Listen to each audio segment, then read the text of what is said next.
ஒன்று யோவான் புத்தகத்தை படித்துக் கொண்டிருக்கிறோம். එක යොහාන් පොත අපි ඉගෙන ගනිමින් සිටිනවා. இன்று 16வது பாகம். අද 16 වෙනි කොටස. We are studying the book of 1 John and today is part number 16. இன்று நாம் தியானிக்க போகின்ற இரண்டு வசனங்கள். අද අපි මෙනෙහි කරන්න යනා වූ වචන දෙක. ஒன்று யோவான் 2ஆம் அதிகாரம். එක යොහාන් දෙවෙනි පරිච්ඡේදයේ 18ஆம் 19ஆம் வசனங்கள். 18 සහ 19 වෙනි පදයන්. Today we are going to meditate upon 1 John chapter 2 verses 18 and 19. So let's read 1 John chapter 2 verses 18 and 19. ஒன்று யோவான் 2ஆம் அதிகாரம் 18ஆம் 19ஆம் வசனங்களை வாசிப்போம். එක යොහාන් දෙවෙනි පරිච්ඡේදයේ 18 සහ 19 වෙනි පදයන් අපි කියවමු. பிள்ளைகளே, இது கடைசி காலமாய் இருக்கிறது. அந்தி கிறிஸ்து வருகிறான் என்று நீங்கள் கேள்விப்பட்டபடி இப்பொழுதும் அநேக அந்தி கிறிஸ்துகள் இருக்கிறார்கள். அதனாலே இது கடைசி காலம் என்று அறிகிறோம். ප්‍රිය දරුවනි, මේක අන්තිම කාලය. විරුද්ධ ක්‍රිස්තුස් එන බව නොබලා ඇසු ලෙසම දැනටම බොහෝ විරුද්ධ ක්‍රිස්තවරු නැගිට සිටිති. මෙයින් මේක අන්තිම කාලය බව අපි දනිමුව. ඔහු අප කෙරෙන් ගියෝය. Little children, it is the last time, and as ye have heard that Antichrist shall come, even now are there many Antichrists, whereby we know that it is the last time. அவர்கள் நம்மை விட்டு பிரிந்து போனார்கள், ஆகிலும் அவர்கள் நம்முடையவர்களாய் இருக்கவில்லை. நம்முடையவர்களாய் இருந்தார்களானால் நம்முடனே நிலைத்திருப்பார்களே. எல்லாரும் நம்முடையவர்கள் அல்லவென்று வெளியாகும் படிக்கே பிரிந்து போனார்கள். නොමුත් ඔවුන් අපට අයිතිව සිටියේ නැත. ඔවුන් අපට අයිතිව සිටියා නම් අප සමග පවතිනවා ඇත. නොමුත් ඔවුන් සියල්ලම අපට අයිති නැති බව ප්‍රකාශ වන පිණිස ඔවුහු අපෙන් අහක්ව ගියෝය. They went out from us, but they were not of us. For if they had been of us, they would no doubt have continued with us. But they went out that they might be made manifest that they were not all of us. இந்த இரண்டு வசனங்களிலும் பிரதானமாக யோவான் அந்தி கிறிஸ்துவை பற்றி பேசுகிறார் என்று நமக்கு தெரிகிறது. මේ වචන දෙකට අපි නැඹුරු වෙන විට අපිට පේනවා ඇවිල්ලා යොහාන් තුමා විසින් ඇවිල්ලා අන්ත ක්‍රිස්තුස් ගැන කතා කරන බව. We realize that in these two verses John is talking about the Antichrist. நான் எதிர்காலத்திலே அந்தி கிறிஸ்து என்கின்ற ஒரு பெரிய நீளமான ஆழமான பாடத்தை நான் யூடியூபுக்காகவே நான் கற்றுக் கொடுத்து யூடியூபிலே பதிவேற்ற போகிறேன். අනාගත කාලයේදී ඇවිල්ලා අන්ත ක්‍රිස්තුස් කියනවා මේ මාතෘකාව යටතේ සමහරක් වැඩසටහන් පටිගත කරලා ඒක YouTube එකට ඇවිල්ලා ඇතුළත් කරලා ඔබලාට ඉගෙන ගන්න පිණිස ඇවිල්ලා මේ ඉගැන්වීම මම ඉදිරි කාලයේදී අනාගතයේදී කරන්න යනවා. In the recent future I am going to record an extensive teaching on the spirit of Antichrist and I am going to upload it on YouTube. Why? ஏனென்றால் ඇයි කියලා කිව්වොත් சபையிலே அந்தி கிறிஸ்துவை பற்றி பேசுவதற்கு நமக்கு நேரம் கிடையாது. அது நீளமான ஒரு விடயம். සභාවේ ඇවිල්ලා අන්ත ක්‍රිස්තුස් ගැන කතා කරන්න ඇවිල්ලා අපිට වෙලාවක් නැහැ. මන්දියත් ඇවිල්ලා ඒක දීර්ඝ විෂයක්. Since it's a very long subject, I cannot handle it in a church service. அத்தோடு எசபேல், பாபிலோன் போன்ற பயங்கரமான அந்த பிசாசு சம்பந்தமான பாடங்கள் என்னுடைய ஆராய்ச்சிகள் யூடியூப் வழியாக வந்ததனால் எத்தனையோ ஆயிரக்கணக்கான அல்ல லட்சக்கணக்கான மக்களுக்கு விடுதலை கிடைத்துக் கொண்டிருக்கிறது. ඒ වගේම දේවගතතුමාගේ යෙසබෙල් ඒ වගේම බාබිලෝන් කියනවා මේ ඉගැන්වීම තුලින් ඇවිල්ලා බොහෝ දෙනෙක් ලෝකේ සිටින අය ඒවා ඇවිල්ලා ග්‍රහණය කරගෙන ඒවා අසලා ඔවුන්ගේ ජීවිතවල තිබුණ බොහෝ දේවල් ඔන්න උන්ට නිදහස ලැබිලා තිබෙනවා. Hundreds of thousands of people are being released and saved through the teachings that I have posted on YouTube on the topics Jezebel and Babylon. அதே போல அந்தி கிறிஸ்துவின் ஆவி என்பதனை நான் சொல்லிக் கொடுக்க போகிறேன். ඒ වගේම අන්ත ක්‍රිස්තුස්ගේ ආත්මය කියනවා මේ ඉගැන්වීම මම ආපහු නැවත වතාවක් කියලා දෙන්න යනවා. So I am going to do a extensive teaching on the Antichrist.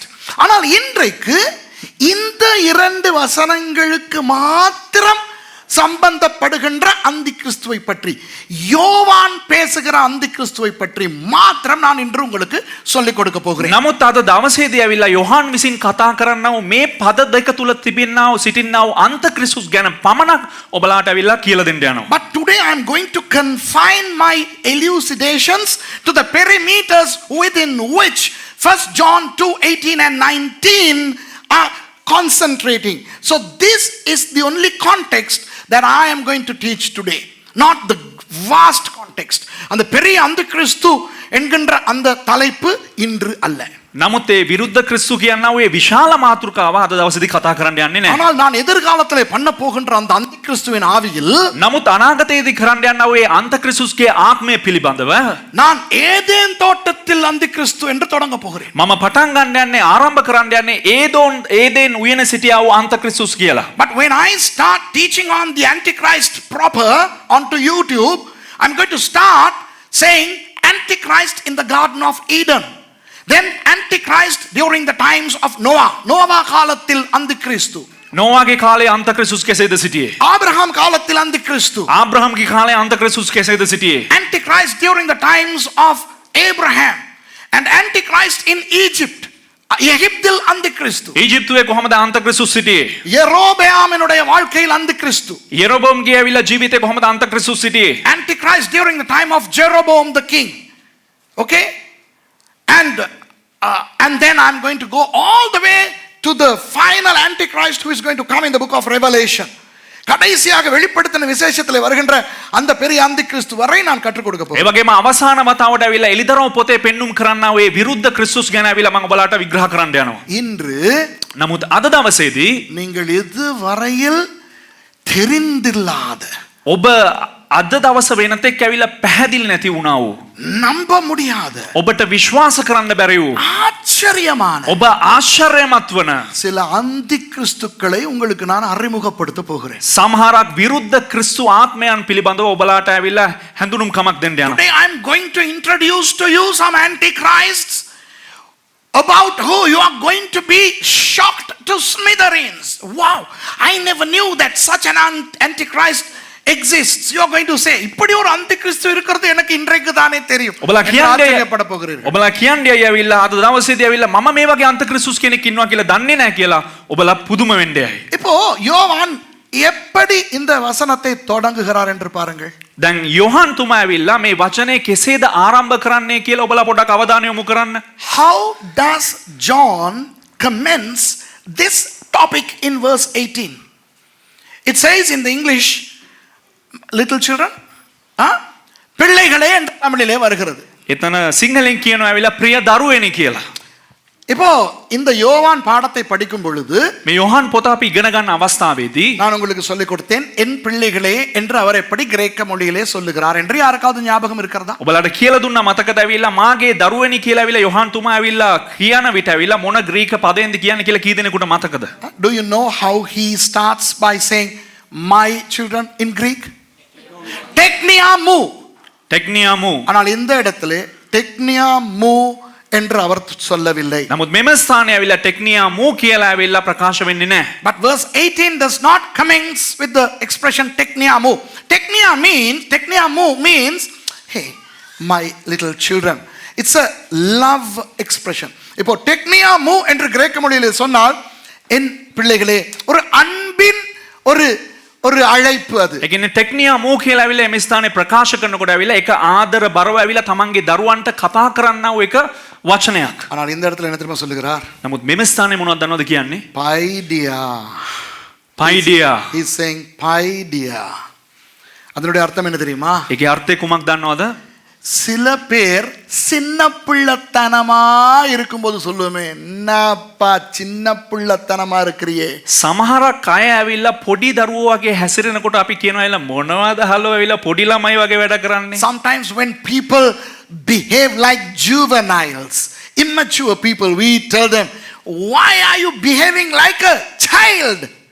That's the expression. அப்படிதான் இவர் சொல்லுகிறார். මේවැනි ආකාරයට තමයි යොහන් තුමා මේ ස්ථානේ ලියන්නේ. அவர் சொல்லுகிறார் கிறிஸ்தவர்களே ඔහු කියන ඇවිල්ලා කිතුණුවනි நீங்கள் ஆவியிலே வளர்ந்திருக்கலாம். ඔබ ඇවිල්ලා ඉස්සර ඇවිල්ලා ඔබ වර්ධනය වෙලා තිබෙන්න පුළුවන්. நீங்கள் அந்நிய பாஷை பேசலாம். ඔබ ඇවිල්ලා අන්‍ය භාෂාව කතා කරන්න පුළුවන්. பெரிய ஊழியக்காரர்களா இருக்கலாம். ඔබ ලොකු ලොකු දේවදාසයන් වෙන්න පුළුවන්. சாதனைக்காரர்களா ඔබ இருக்கலாம். ඇවිල්ලා බොහෝ දේවල් කර තිබෙන්න පුළුවන්. ஆனால் அந்தி கிறிஸ்து என்கின்ற ஒரு தலைப்பு வரும்போது නමුත් විරුද්ධ ක්‍රිස්තුස් කියනවා මාතෘකාව පැමිණෙන විට சின்ன பிள்ளை மாதிரி மொக்கங்களா இருக்கிறீங்களே என்கிறார். පොඩි ළමයි වගේ නිකම් මෝඩ විදිහට හැසිරෙනවනේ කියලා ප්‍රකාශ කරනවා. The implication is this, hey you Christians, You are mature in the word of God. You are mature in the gifts of God.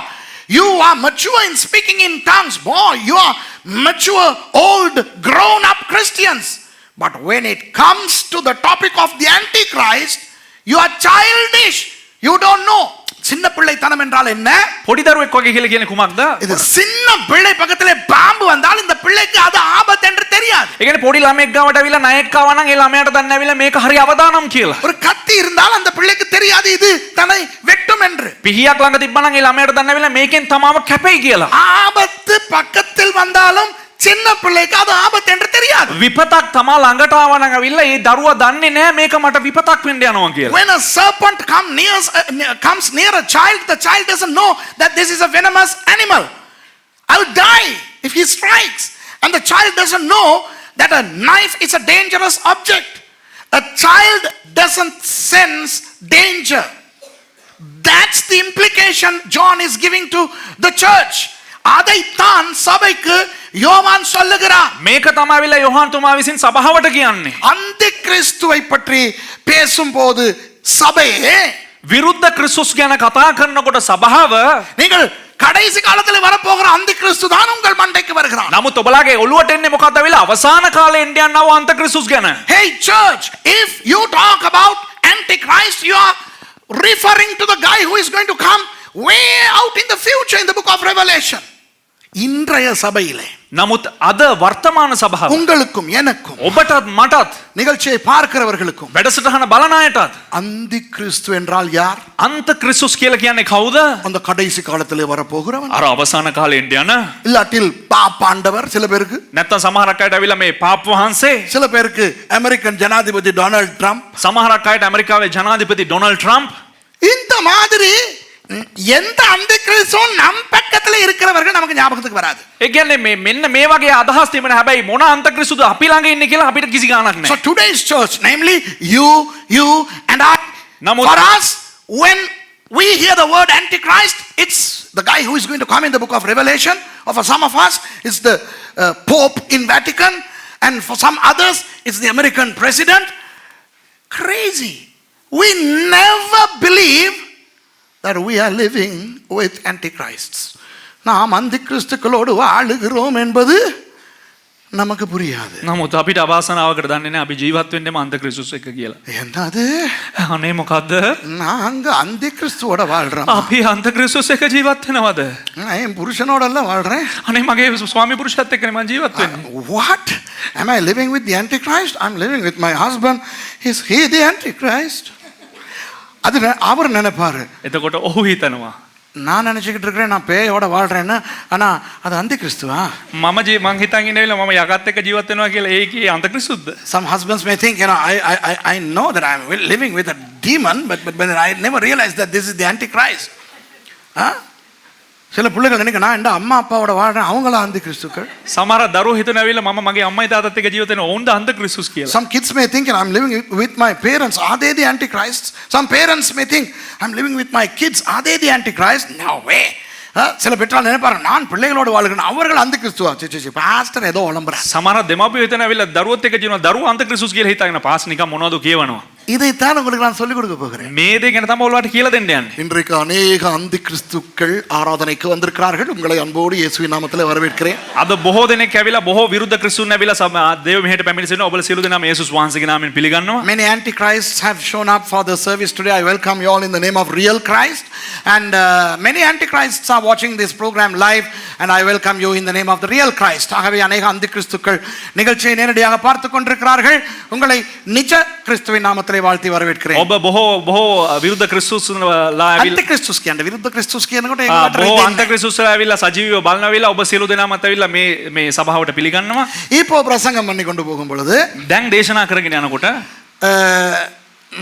நான் நினைக்க வரும் ஒரு அந்தி கிறிஸ்து எனக்கு மொழிபெயர்க்குதுன்னு. දැන් මම දේවගතිවරයාට තේරෙන්න යනවා මේ දේවගතිවරයාට පරිවර්තනය කරන්නෙත් අන්තික්‍රිස්තුස් කෙනෙක් කියලා. So during the course of this sermon, Pastor Suresh is going to realize that the translator is also an antichrist. மொழிபெயர்க்கிற பாஸ்டர் துஷாருக்கு புரிய போகுது. දැන් මේ පරිවර්තනය කරන මට තේරෙන්න යනවා. என்ற தெய்வமே இவ்வளவு நேரம் பிரசங்கம் பண்ணிக்கிட்டு இருக்கிறதே ஒரு அந்த கிறிஸ்து தான். අයියෝ මෙච්චරලා දේශනා කරන් ඉන්නම ඇවිල්ලා අන්ත ක්‍රිස්තුස් කෙනෙක්ද කියලා. Pastor Tushar is going to realize during the course of this sermon, oh boy, oh blimey, I am translating to the preacher who is the Antichrist. Ooh. இன்றைக்கு අද அநேகர் கண்டுபிடிக்க போகிறோம். බොහෝ දෙනෙක් ඇවිල්ලා සොයා ගන්න යනවා, දකින්න යනවා. என்ற தெய்வமே நானே அந்த கிறிஸ்து தான்.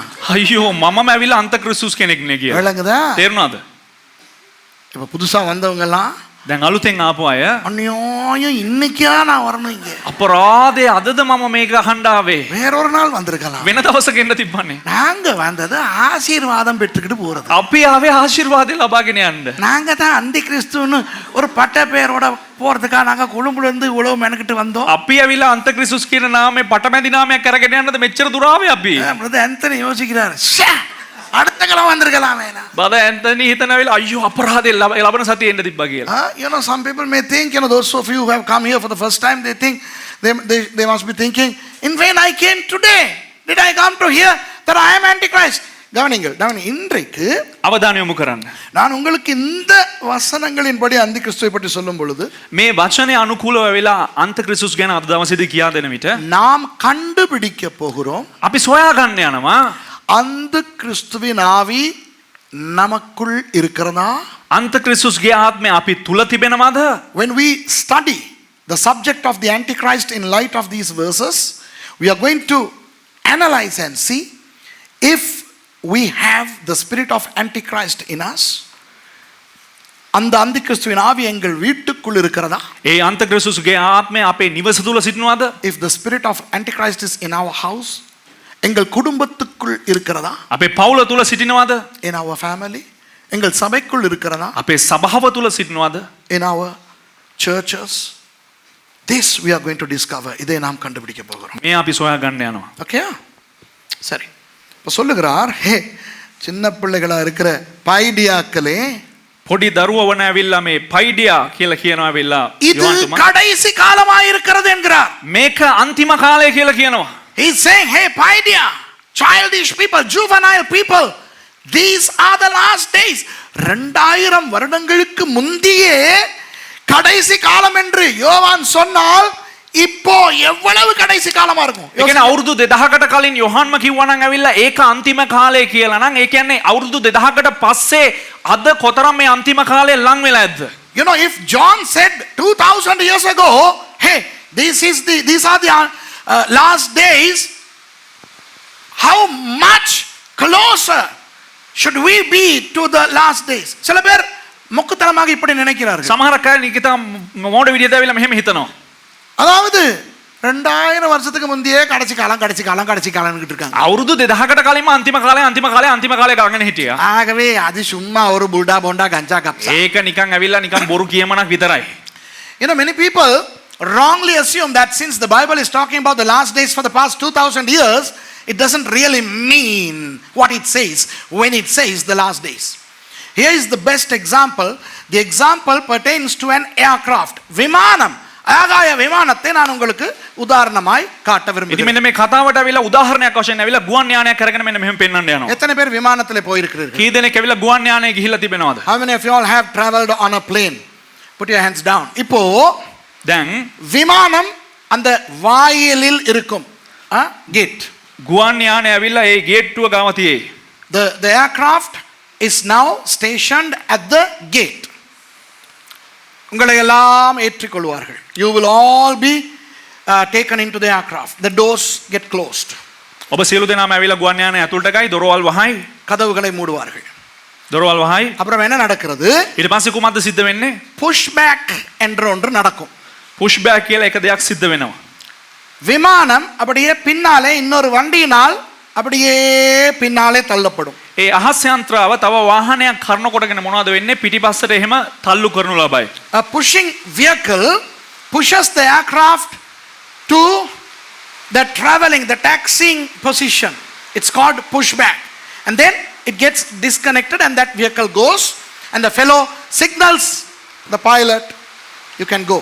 அப்போ அந்த தள்ளின வாகனம் அந்த பக்கம் போன உடனே அவர் பைலட்டுக்கு இப்படி சொல்லுவார். ඊට පස්සේ ඒ ගුවන් යාන පිටිපස්ස තල්ලු කරන්නේ පසු ඇවිල්ලා එක පුද්ගලෙක් ඉඳලා සංඥා දෙනවා දැන් සූදානම් යන්න පුළුවන් කියලා පයිලට්ට. அந்த நேரத்திலே விமானத்தை தடுக்க வேண்டுமானால் தடுக்கலாம். ඒ අවස්ථාවේදී ඇවිල්ලා ගුවන් යානය නතර කරන්න ඕන නම් නතර කරන්න පුළුවන්. At that moment during pushback, if they want to cancel the flight, they can cancel. இப்போ அடுத்தது அந்த விமானம் இப்படியே மெதுவாக பிரயாணம் பண்ணி ரன்வே என்கின்ற ஒரு இடத்துக்கு வரும். ඉතින් එහෙම සංඥාව ලැබුවා වූ ඒ ගුවන් යානය එහෙම හිමීට ගමන් කරලා ඇවිල්ලා දහවන පතේ කියන එකට පැමිණෙනවා. And the aircraft starts taxiing on its own slowly to the runway. நிறைய பேர் runaway னு சொல்வாங்க. runaway கிடையாது. runaway வந்து ஓடி போறது. බොහෝ දෙනෙක් இது කියලා runway. Okay? It's not runaway, it's runway. බොහෝ දෙනෙක් කියලා කියනවා රනවේ කියලා. රනවේ කියලා කියන්නේ දුවල යනවා ඇවිල්ලා. ඒක රන්වේ. runway. இப்போ இந்த டாக்ஸி நேரத்தில் தான் எல்லாரும் மேஜிக் காட்டிக்கிட்டு இருப்பாங்க. உங்களுக்கு ஆக்சிஜன் வரும், நாங்கள் கடலில் விழுந்தோம்னா உங்களுக்கு ஞாபகம் ஒரு முறை நான் சொல்லி கொடுத்தேன். அதெல்லாம் அந்த டாக்ஸி நேரத்தில் தான் அந்த ஏர் ஹோஸ்டஸ் மாதிரிலாம் ஜிம்னாஸ்டிக் காட்டிக்கிட்டு இருப்பாங்க. දහවන පතේට යන්න කලින් අර හිමීට ගමන් කරන්නව කාලය තුල තමයි ඇවිල්ලා අර එයා හෝස්ටල් ඇවිල්ලා මෙහෙම ඔක්සිජන් වැටෙනවා මේක දාගන්න ඕන අරක දාගන්න ඕන කියලා කියලා දීගෙන ඉන්නේ. So during the taxi they demonstrate the safety regulations. You know, they show how they are the oxygen masks fall and all the paraphernalia. ஒரு நேரத்துல பைலட் டக்குன்னு ஒரு மெசேஜ் ஒன்று கொடுப்பாரு, நீங்க கேட்டிருப்பீங்க. என்ன தெரியுமா? එක අවස්ථාවකදී ඇවිල්ලා ගුවන් නියමුවා විසින් ඇවිල්ලා එක විධානයකින් එක මැසේජ් එකක් නැත්නම් එක පණිවිඩයක් දෙනවා ඔබලා අහලා ඇති. All of a sudden you'll hear the pilot saying, crew to take off positions.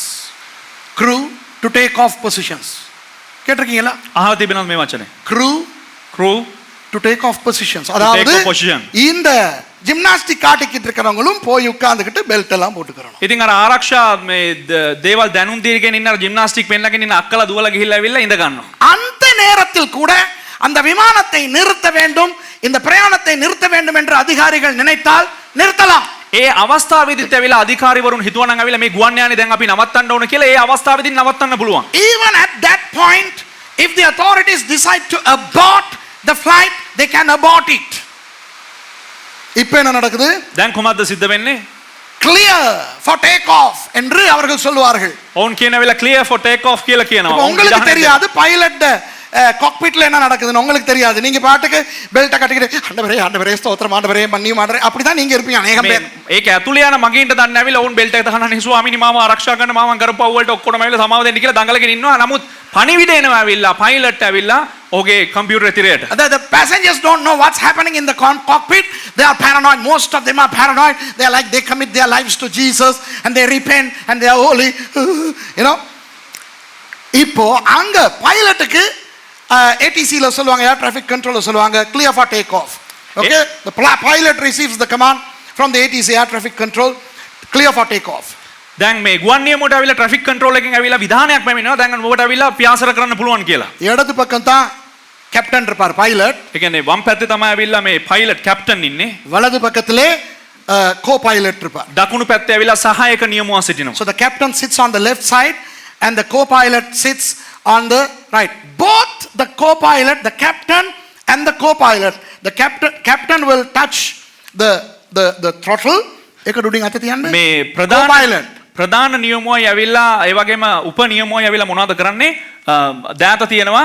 අර அந்த விமானத்தை முன் செல்ல வைக்கிற அந்த throttle, அந்த accelerator அதிலே கைய வைக்க வேண்டும். අර ගුවන් යානේ ඉදිරියට ගමன் කරන්න සලස්වන්නා වූ ඒ තිරින්ගිය මත ඇවිල්ලා අත තියෙනවා. Okay? So the captain places his hand on the throttle and the co-pilot has to keep his hand on the hand of the main captain. Why? Because it is both of them who will have to make the aircraft leave the ground. Okay? அதாவது ரெண்டு பேரும் தான் விமானத்தை தரையிலிருந்து மேலே எடுக்க வேண்டும் என்பதுதான் சட்டம். ඒ කියන්නේ ඒකේ නීතිය තමයි ඇවිල්ලා මේ ගුවන් නියමුවන් දෙදෙනාම එකතු වෙලා තමයි ඇවිල්ලා භූමියේ තිබෙනා වූ ඒ අහස් යානය ඇවිල්ලා ඉහළ පියාසර කරන තෙක් මේ තිරින්ගිය ඉස්සරහට යොදවන්න අවශ්‍යයි. கைய வச்சிட்டாங்க. දැන් මෙහෙම අත තිබ්බා.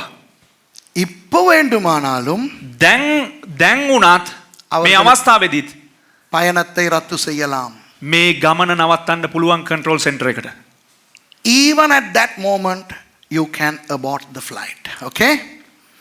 இப்போ ஓகே 1 2 3 என்று சொல்லி இப்படி கேப்டன் அவர்களும் இதை தள்ளுவாங்க. அப்போ ஏர்கிராஃப்ட் வந்து அப்படி சொன்னா ஒரு புஷோட அப்படி ரன்வேல ஓட ஆரம்பிக்கும் இல்லையா? දැන් 1 2 3 කියලා ඇවිල්ලා මේ තිරින්ගේ ඉස්සරහට තල්ලු කරනවත් එක්කම එන්ජින් වලින් ලොකු ශබ්දයක් එක්ක ගුවන මේ ගුවනට ඇවිල්ලා පියාසර කරනවා ඇවිල්ලා ගුවන්. නෑ එහෙම පියාසර කරන්න බෑ. ඔයාට පයිලට් වෙන්න බෑ ජීවිතේට.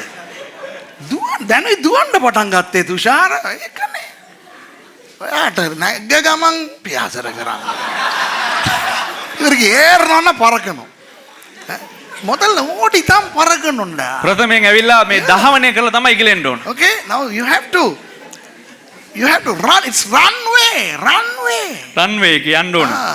Okay, only the Harrier jets and the F-18s can just do the vertical takeoff, not our commercial aircrafts. Okay, அப்ப இப்படி போகும்போது මේව ගමන් කරනකොට கேப்டனுடைய கண் காக்பிட் வழியாக விண்ஸ்கிரீன் வழியாக ரன்வேயை பார்த்து கொண்டிருக்கும். என்னுடைய கண் ஓகே, கேப்டனுடைய பைலட்டினுடைய கண். ප්‍රධාන නියමුවාගේ ඇවිල්ලා දැස් කම්පියුටර් තිරයට උඩින් තිබෙන්නා වූ ඒ දහවන පතේ මත ඇවිල්ලා දැස් යොමු වෙනවා. The pilot, the senior pilot should look through the windscreen towards the front, the runway and the sky. But the co-pilot should look at the meter. இவர் என்ன செய்வார்? அந்த மீட்டரை பார்த்துக்கிட்டு இருப்பார். නමුත් සහායක නියම ஸ்பீடோமீட்டர். සහායක නියමය මොනවද කරන්නේ? අර ඉස්සරහින් තියෙන ස්පීඩෝමීටර් එක බලාගෙන ඉන්නවා. அப்ப இப்படி ஏத்தும் போது விமானம் பறக்குது. දැන් මෙහෙම තිරින්ගේ ඉස්සරහට කරනම දැන් ගුවන් යාන ඉගිලෙනවා. It was 10 20 30 50 70 80 என்னது? நட்ஸ்னா அந்த பூட்டுற நட்டு இல்ல, நட்ஸ், அதாவது அந்த வேகத்தை இவர் மைல்கள்ல இவர் சத்தமா கேப்டனுக்கு கேட்கறதுக்கு அவர் சொல்லிக்கிட்டு வருவார். ஏன்னா கேப்டன் வெளியே தான் பார்த்துக்கிட்டு இருக்காரு, இவர் மீட்டரை பார்க்க மாட்டார். ඒ කියන්නේ සහායකයා මොනවද කරන්නේ? ගමන් කරනව මයිල් ගාන ඇවිල්ලා ගණන් කරමින් ඇවිල්ලා එළිය බලාගෙන සිටිනව ප්‍රධාන නියමුවට දැනුම් දෙනවා. So the co-pilot looks at the screen and he mentions loud the speed for the captain to hear and for the ATC controller to hear through the speaker. அங்க இருக்கின்ற அந்த கட்டுப்பாட்டு அறைக்கும் இது கேட்க வேண்டும், தலைமை விமானிக்கும் இது கேட்க வேண்டும். கையெடுக்காத ஃப்ளைட் போகும் நீ வேற. දැන් සහායක නියමුවා මොනවද කරන්න ඕන? තමා කියන දේ ඇවිල්ලා පාලන මැදිරියටත් ඇහෙන්න ඕන. පාලන මැදිරියට ඇහෙනවා වගේම ඇවිල්ලා තමා සමග සිටිනවා ඇවිල්ලා ප්‍රධාන නියමුවට ඇහෙන්නත් අවශ්‍යයි. இப்ப ஃப்ளைட் போகுது, இப்ப வேகமா போகுது. அவர் சொல்றாரு දැන් ගුවන් යාන හයියෙන් ගමන් කරනවා. 100 CI 110 110 okay 130 130 150 150 கவனிங்க, අවධානය යොමු කරන්න. இந்த 150 என்று சொல்லும் போதும் මේ 150 150 කියලා කියන කොටත් இந்த விமானிக்கோ அல்லது ஏடிசிக்கோ abort the flight என்று சொன்னால் அப்ப கூட ஃப்ளைட்டை நிறுத்த முடியும். පාලන මැදිරියෙන් කිව්වනම් ඇවිල්ලා මේ නියමුවන් දෙදෙනාට දැන් මේ ගුවන් යානේ නවත්තන්න කියලා ඒ අවස්ථාවේ උන්ට නවත්තන්න පුළුවන්. வேகமா போகுது இப்ப. වේගෙන් ගමන් කරන දහවන පතේ. Okay, it's now actually running very fast and now it's reaching 150 knots and he will say 150. Still you can abort. But the moment he says 160 அவர் சொல்வார் 160 என்று சொல்வார். නමුත් සහායකයා ඇවිල්ලා 160 කියලා කිව්වනම් கேப்டன் சொல்லணும் කැප්ටන් කියන්න අවශ්‍යයි no retreat. no retreat. 160 நட்ஸுக்கு அந்த வேகம் வந்தால் ඒ කියන්නේ 160ට ඒ පැයට සතපම 160 වේගයට පැමිණියා නම් இனி இவர் நினைத்தாலும் அவர் நினைத்தாலும் ஏடிசி சொன்னாலும் இவர்களுக்கு விமானத்தை நிறுத்த முடியாது. 160 වේගයට පසුව පාලන මැදිරිය හිතුවත් ප්‍රධාන නියමුවා හිටියත් සහායක නියමුවා හිතුවත් ඇවිල්ලා ඒ ගුවන් යාන ඇවිල්ලා නතර කරන්න බෑ. மேலே எழும்பியே ஆக வேண்டும். ඒ කියන්නේ උඩට ගමන් කරලම හමාර කරන්න ඕන. When that position is reached, you cannot stop the flight. உங்களுக்கு தெரியுமா ඔයාලට දන්නවද? எத்தனையோ விமானங்கள் බොහෝ ගුවන් යානා அந்த நிலைக்கு வந்தவுடன் இவர்கள் பார்ப்பார்கள் ஏதாவது ஒரு பிரச்சனை இருக்கும். ඒ කියන්නේ ඒ අවස්ථාවද එන ඒ වෙනකොට බලනවා මොකක් හරි ප්‍රශ්නයක් තිබෙනවද කියලා. ஆனால் அவர்களுக்கு ஒன்றும் செய்ய முடியாது. නමුත් ඔවුන්ට කිසිම දෙයක් කරන්න බෑ. அப்படி மேலே ஏறி விழுந்து நொறுங்கி அநேகர் செத்து போவார்கள். ඒ කියන්නේ එහෙම ඉහළට නැගලා ඇවිල්ලා වැටිලා බොහෝ දෙනෙක් මිය යනවා. என்றால் அதற்கு பேர் தான் பாயிண்ட் ஆஃப் நோ ரிட்டர்ன், திரும்ப முடியாத ஒரு நிலை. ඒකට තමයි කියන්නේ ඇවිල්ලා නැවත හරවන්න බැරි වූ අවස්ථාව කියලා කියන්නේ. In aircrafts you have that situation. I was actually we were watching how the last Concorde met with an accident in France. We were watching it live.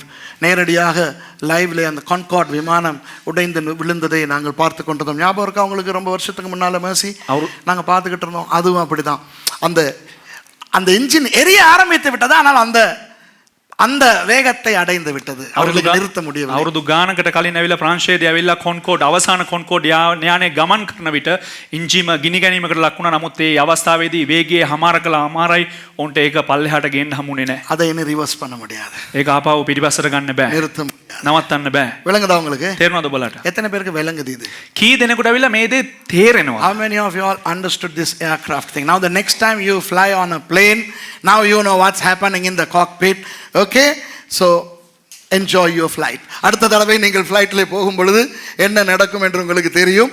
ஆகவே நீங்கள் பயமில்லாமல் என்ஜாய் பண்ணிட்டு போகலாம். நான் ஒரு நாளும் பயப்படுறதில்லை, நான் என்ஜாய் பண்ணுவேன். எனக்கு இதெல்லாம் தெரிஞ்சனால ரசித்து கொண்டு போவேன். ඒ නිසා ඇවිල්ලා ගුවන් යානේ ආය කවදා හරි ඔකට යනකොට ඇවිල්ලා ඔකටට තේරෙයි ඇවිල්ලා පාලන මැදිරිය මොකද්ද සිද්ධ වෙන්නේ කියලා. ඒ නිසා ඔබලා ඇවිල්ලා ඒ දේ විනෝද වෙන්න දෙවගැත්තුම ඇවිල්ලා මේ දේවල් දන්න නිසා හැමදාම ඒ දේවල් රස කර කර ரස විඳින්න යන්නේ. பறந்து கொண்டிருக்கும் டர்பியூலன்ஸ் வந்து குலுங்குச்சுன்னா எனக்கு சரியான ஜொலி. மற்றவங்க பயம் எல்லாம் நடுங்குவாங்க, எனக்கு நல்லா ஜொலியா இருக்கும். හිටපු ගමන් ඇවිල්ලා පියාසර කරගෙන ටර්බියුලන්ස් ඇවිල්ලා මෙහෙම ගැස්සෙන දඩ කාලා ගැස්සෙන පටන් ගන්න ඇවිල්ලා අනිත් කට්ටිය ඔක්කොම බයලා අයියෝ කියලා කෑ ගහනවා. හැබැයි දෙකතුම ජොලියේ ඉන්නවා. இன்றைக்கு உலகத்தில் இருக்கிற பிரயாண ஊர்திகளில் விமானம் தான் மிகவும் பாதுகாப்பானது. The safest mode of travel today in the world is flying. Okay? දේවගැතිතුමාගේ අත්දැකීමට අනුව ඇවිල්ලා ලෝකෙ තිබෙන හොඳම ස්තරම් ප්‍රවාහනය ඇවිල්ලා ගුවනේ ගමන් කිරීම තමයි. இப்போ දැන් தேவனுடைய ராஜ்யம் விமானம் மாதிரி. දෙවියන් වහන්සේගේ රාජ්‍යය හරියට ගුවන් යානයක් වගේ. அதனுடைய பிரதான கேப்டன் சீஃப் பைலட் இயேசு கிறிஸ்துவானவர். ඒ කියන්නේ ගුවන් යානයේ ප්‍රධාන ඇවිල්ලා මේ දහවකේ ඇවිල්ලා ඒක මෙහෙවන්නේ ඇවිල්ලා හරියට යේසුස් වහන්සේ වගේ. You know, the kingdom of God is like a plane. Okay? The captain of that aircraft is Jesus Christ. Okay? It leaves the earth and it's bound to heaven and it will land only in heaven. பூமியை விட்டு பறந்து அது கடைசியில் இறங்க போகின்ற இடம் பரலோகம். ඒ කියන්නේ භූමියේ ඉඳලා පටන් ගෙන ඇවිල්ලා අවසානයේ ගමනාන්තය වන්නේ ඇවිල්ලා ස්වර්ගය. அந்த விமானம் பின்னால தள்ளப்படுகிறதே, push back. අර පුෂ් බෑක් කරනවානේ ගුවන් යානය ඇවිල්ලා පිටිපස්සට ගන්නවානේ දහවන පතේට අරන් යන්න කලින්. நாசரேத்திலே இயேசுவானவர் ஒரு குழந்தையாய் பிறந்து அவர் மெதுவா அந்த டாக்ஸி பண்ற இடத்துக்கு வரார். ඒ කියන්නේ නාසරෙත් වල අර යේසුස් වහන්සේ ඉපදිලා ඇවිල්ලා එහෙම හිමීට අර ටැක්සි කරන ස්ථානෙට පැමිණෙනවා. அந்த இடத்திலே பிசாசு அந்த விமான பயணத்தை நிறுத்த பார்த்தான்.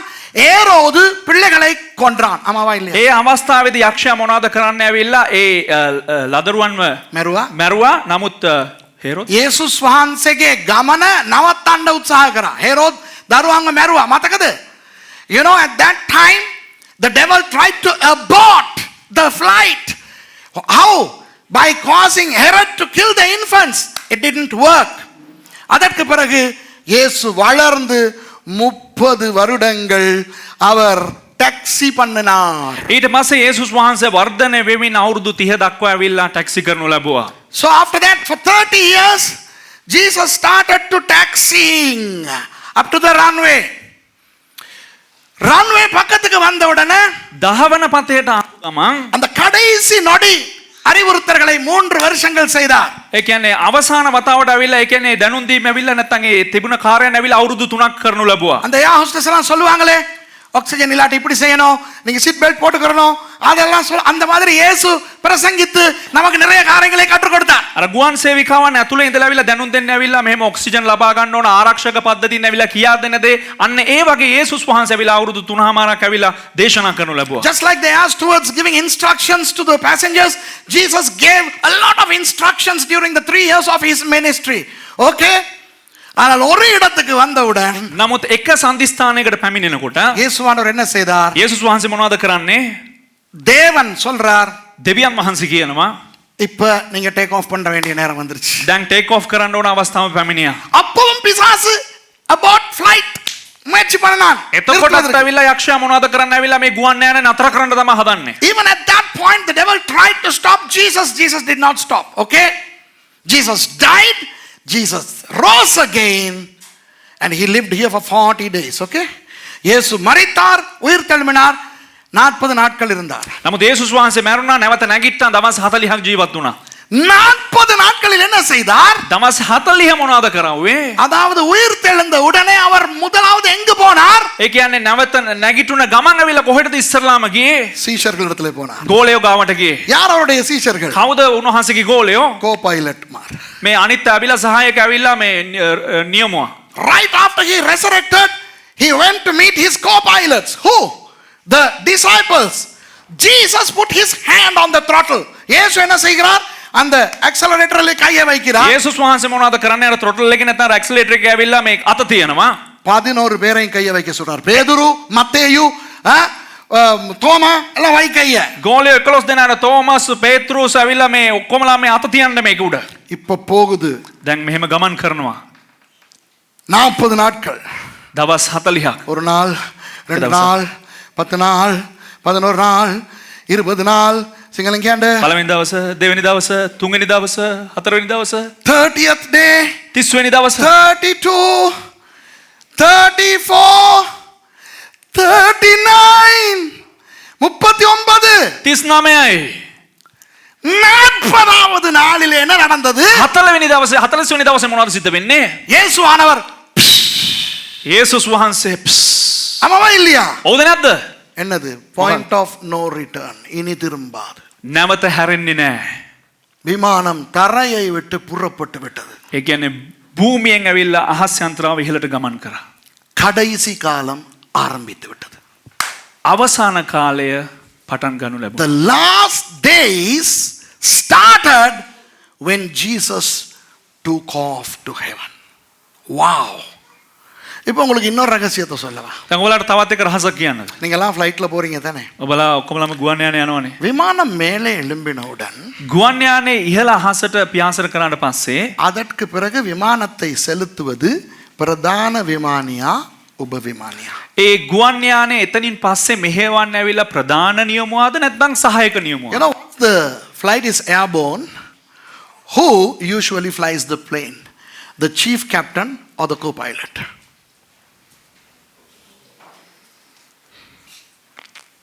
எத்தனை பேருக்கு தெரியாது? கையை தூக்குங்க. How many of you don't know? Okay, you can go and check to see if Suresh is telling you the truth. நான் உண்மையை சொல்றேன்னா நீங்க ஒருக்கா செக் பண்ணி பாத்துக்கங்க. දේවගත්තුම ඇත්තක නැත්ත කියනවාද කියලා ඇවිල්ලා චෙක් කරලා බලන්න පුළුවන්. co-pilot தான் ஓட்டுவார். මේ සහායක නියමුවා තමයි රැගෙන යන්නේ. இவர் பாட்டுக்கு உட்கார்ந்திருப்பார். මොහු ඇවිල්ලා නිකන් පාණ්ඩුවේ ඉඳගෙන ඉන්නවා. அவர் சரியா செய்யறாராங்கிறத மாத்திரம் இவருடைய இதுல பாத்துக்கிட்டு போவார். ඒ කියන්නේ ඔහු හරියට ඇවිල්ලා මේක රැගෙන යනවාද කියලා ඇවිල්ලා ඔහුගේ තිරයෙන් ඇවිල්ලා හැම දෙයක්ම බලා ගන්නවා. From that moment, okay, it's the co-pilot who would fly the plane. The main pilot would just be seated there just to see that he is doing the job properly. Okay? சபையை இயேசுவானவர் அப்படித்தான் நடத்தி கொண்டிருக்கிறார். සභාව යේසුස් වහන්සේ එහෙම තමයි ඇවිල්ලා නඩත්තු කරගෙන සිටින්නේ. ஊழியக்காரர்களாகிய நாங்கள் எல்லாரும் co-pilot. සේවකයෝන අපි සියලු දෙනාම ඇවිල්ලා අපි සහායක නියමුවන්. ஏற்றி விட்ட விமானத்தில் நாங்கள் பிரயாணம் செய்கிறோம். நான் ஓட்டி கொண்டு போகிறேன். அவ்வளவுதான். ඒ කියන්නේ ඉහළට නංවවව ඇවිල්ලා ගුවන් යානේ අපි රැගෙන යනවා එපමණයි. அதை தொடக்கினவர் இயேசு. නමුත් ඒක ආරම්භ කරේ ඇවිල්ලා යේසුස් We වහන්සේ. the pastors are just flying the airborne flight, but the one who started was the chief pilot, Jesus. Okay? அப்புறம் அந்த flight இறங்க போகும்போது ඊට පස්සේ නැවත වතාවක් ඒ අහස් යන්ත්‍රාව පතිත කරන්න එන විට கோ-பைலட் கிட்ட இருந்து இவர் தன்னுடைய முழு அதிகாரத்தையும் பெற்றுக்கொள்வார். සහායක නියමුවගෙන් ඇවිල්ලා මුළු ආධිපත්‍යයම ඇවිල්ලා ප්‍රධාන නියමුව විසින් ලබා ගන්නවා. கடைசியாக අවසාන වශයෙන් இயேசுவானவர் வந்து சபையை கொண்டு போயிட்டு லேண்ட் பண்ண வைப்பாரு பரலோகத்துல. යේසුස් වහන්සේ මේ ලෝකෙට පැමිණලා සභාව අරන් ගිහලා ඇවිල්ලා ඒක ලෑන්ඩ් කරනවා ඇවිල්ලා ස්වර්ගයේ. Finally Jesus, the captain, would take over and he would come and take the church and land the church in heaven. ஆமாவா இல்லையா? ඔව්ද නැද්ද? இயேசுவானவர் வருவாரா இல்லையா? යේසුස් වහන්සේ එනවද නැද්ද? அப்போ நீங்கள் சொல்லக்கூடாது එතකොට ඔබ කියන්න හොඳ නෑ நாங்க நாங்க ஸ்ரீலங்காவை விட்டுட்டோம், இப்போ நாங்க எல்லாம் முடிஞ்சு இனி இந்த பயணத்தை நிறுத்த முடியாதுங்கிறாங்க, ஆனா நாங்க புறப்பட்டு 5 hour ஆயிருச்சேன்னு சொல்ல முடியும். අයියෝ අපි දැන් ඇවිල්ලා ශ්‍රී ලංකාව පහු කරලා ආවා, දැන් අපි දැන් ආයි ෆ්ලයිට් එක නවත්තන්න බෑ, දැන් ෆ්ලයිට් එක පිටත් වෙලා ඇවිල්ලා පැය 5ක් වෙනවා කියලා එහෙම. பாயிண்ட் ஆஃப் நோ ரிட்டர்ன் அங்கேயே தொடங்கி விட்டது. නමුත් අර මේ point of no return කියන එක ඇවිල්ලා එහෙම්ම පටන් ගත්තා. 5 hours into the flight we cannot say we are still in the country where we left. Why? Because we haven't reached yet. You haven't reached, but you have left that place. You are no longer there. The last days have begun. கடைசி காலம் ஆரம்பித்து விட்டது. අවසාන කාලය ආරම්භ වුණා, තේරුණාද? ஆகவே 2000 வருடங்களுக்கு முன்பு புறப்பட்ட விமானத்துக்குள்ளே இன்று உட்கார்ந்து இருக்கிறோம். ඒ නිසා අවුරුදු 2000කට කලින් ඇවිල්ලා පිටත් වුණා, උපයාසර කරන්න පටන් ගත්තා ගුවන් යානය තුල අපි අසුන්ගෙන සිටිනවා. 2000 வருஷமா பறந்துருச்சுன்னு இன்னும் 2000 வருஷத்துக்கு பறக்கும்னு நினைக்காதீங்க. අවුරුදු 2000ක් තිස්සේ පියාසර කරා, තවත් අවුරුදු 2000ක් පියාසර කරයි කියලා හිතන්න එපා. Don't think that we have flown for 2000 years and we will have to fly for another 2000 years. Don't think like that. Because we are almost at the end of our journey. நம்முடைய கடைசி இடத்துக்கு, நம்முடைய பிரயாணத்தின் முடிவுக்கு வந்திருக்கிறோம். අපි අවසානයේ ඇවිල්ලා මේ ගුවන් යානය පතිත කරන්න දැන් පැමිණ සිටින කාලය. இப்போ இந்த கடைசி, இப்போ விளங்குதா உங்களுக்கு இது கடைசி காலமா இருக்கிறது என்று ஏன் சொன்னார் என்று? දැන් තේරුණාද ඇවිල්ලා ඇයි මේක අවසාන කාලය කිව්වේ කියලා? Now do you understand why John says this is the last days? Now you understand, right? Now he says like this, அந்தி கிறிஸ்து வருகிறான் என்று நீங்கள் கேள்விப்பட்டபடி இப்பொழுதும் அநேக அந்தி கிறிஸ்துக்கள் இருக்கிறார்கள். வாவ். විරුද්ධ ක්‍රිස්තුස් එන බව නුබලා ඇසූ ලෙසම දැනටම බොහෝ විරුද්ධ ක්‍රිස්තුවරු නැගිට සිටිති. As ye have heard that Antichrist shall come, even now are there many Antichrists. கவனிங்கள். අවධානය යොමු කරන්න. அந்தி கிறிஸ்துக்கள் என்று பன்மையிலே வருகிறது. අන්ත ක්‍රිස්තුස්වරු කියලා ඇවිල්ලා බහු වචනෙන් පැමිණෙනවා. In Greek it says antichristoi, plural, antichrists. Okay, there are many antichrists. அநேக அந்தி கிறிஸ்துக்கள், சில அந்தி கிறிஸ்துக்கள் அல்ல, அநேக அந்தி கிறிஸ்துக்கள். එම ස්ථානයේ ප්‍රකාශ කරන්නේ සමහර අන්ත ක්‍රිස්තුස් කියලා ප්‍රකාශ කරන්නේ බොහෝ අන්ත ක්‍රිස්තුස් කියලා කියන්නේ, අන්ත ක්‍රිස්තුස්වරු කියලා කියන්නේ. It doesn't say some antichrists, it says many antichrists. And it doesn't say many antichrists will come, it says there are many antichrists. அநேக அந்தி கிறிஸ்துக்கள் வருவார்கள் என்று சொல்லவில்லை, බොහෝ අන්ත ක්‍රිස්තුස්වරු පැමිණෙයි කියලා කියලා නෑ, இருக்கிறார்கள். ඉන්නවා කියලා ප්‍රකාශ කරනවා. யாரோடு பேசுகிறார்? එක්කද කතා කරන්නේ? சபையோடு. සභාවත් එක්ක. சபைக்கு சொல்லுகிறார், සභාවට කියනවා உங்களில் அநேக அந்தி கிறிஸ்துக்கள் இருக்கிறார்கள். ඔබලාගේ බොහෝ දෙනෙක් අන්ත ක්‍රිස්තුවරු ලෙස සිටිනවා. So John is addressing the church and he is saying among you are many antichrists. Now let's look at the etymology behind antichristos. இந்த antichristo என்கின்ற அந்த சொல்லின் அர்த்தத்தை ஆராய்வோம். දැන් මේ අන්ත ක්‍රිස්තුස් කියනා වූ වචනේ ඇවිල්ලා අර්ථය අපි බලමු. கிறிஸ்து என்றால் என்ன? ක්‍රිස්තුස් කියලා කියන්නේ කුමක්ද? மேசியா, මේසියා, ராஜா, රජතුමා, அவர்தான் இயேசு. උන්වහන්සේ තමයි යේසුස් වහන්සේ. ஓகே, හරිද? அந்தி என்றால் அந்தி, அன்டி என்ற கிரேக்க சொல்லின் அர்த்தத்தை சொல்லிக் கொடுக்க போகிறேன். ඇන්ටි කියන නැත්නම් අන්ති කියලා කියන ඇවිල්ලා ග්‍රීක වචනේ ඇවිල්ලා අර්ථය කියලා දෙන්න. Christos means Christ, which means Messiah, who is none other than Jesus, Messiah the King. Okay, but I'm going to explain the word anti or anti for Americans. இந்த anti என்கின்ற சொல், கிரேக்க சொல், ඇන්ටි කියලා කියනවා මේ ග්‍රීක වචනය இரண்டு அர்த்தங்களை உடையது. අර්ථ දෙකක් දෙනු ලබනවා. There are two meanings for anti or anti. Number one, in opposition to. முதலாவது எதிரானது. ප්‍රථම දේ තමයි ඇවිල්ලා විරුද්ධ. இப்போ anti துஷார என்றால் දැන් ඇන්ටි සුරේෂ් කිව්වනම් துஷாரட ஆண்டி இல்ல, පා සුරේෂ්ගේ ඇන්ටි නෙවෙයි. துஷாரைக்கு எதிரானவன். ඒ කියන්නේ පාස සුරේෂ්ට විරුද්ධ වූ. இப்ப நான் வந்து இங்கிலீஷ்ல சொன்னேன்னா brother Anthony don't be so anti Tushar. දැන් ඇවිල්ලා මේ බ්‍රදර් මේ කාටද ඇන්තනිට කිව්ව නම් ඇවිල්ලා brother Anthony don't be too anti Tushar. too anti Suresh.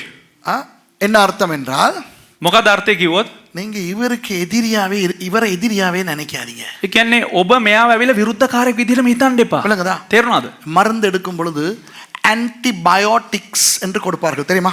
අපි ඇවිල්ලා ඖෂධ ලබා ගන්න යනකොට අපිට දෙනවා ඇවිල්ලා antibiotics කියලා. What are antibiotics? Antibiotics are chemicals that work against certain microorganisms. சில நுண்கிருமிகளுக்கு எதிராக வேலை செய்வதுதான் antibiotics. antibiotics කියලා කියන්නේ ඇවිල්ලා එක රසායනිකයක්. ඒක ඇවිල්ලා අපිට සිවිදෙනව විරුද්ධ ජීවීන්ට විරුද්ධව ක්‍රියා කරන දෙයක්. விளங்குதா உங்களுக்கு? තේරුණාද ඔබලාට? அப்போ anti என்றால் anti Christ என்றால் கிறிஸ்துவுக்கு எதிரானவன். ඒ කියන්නේ antichrist කියලා කියනකොට ඇවිල්ලා ඒකේ තේරුම තමයි ඇවිල්ලා ක්‍රිස්තුස් වහන්සේට විරුද්ධ වූ කියන එක. So antichrist means against Christ. So the devil is actually an antichrist because he is against Jesus.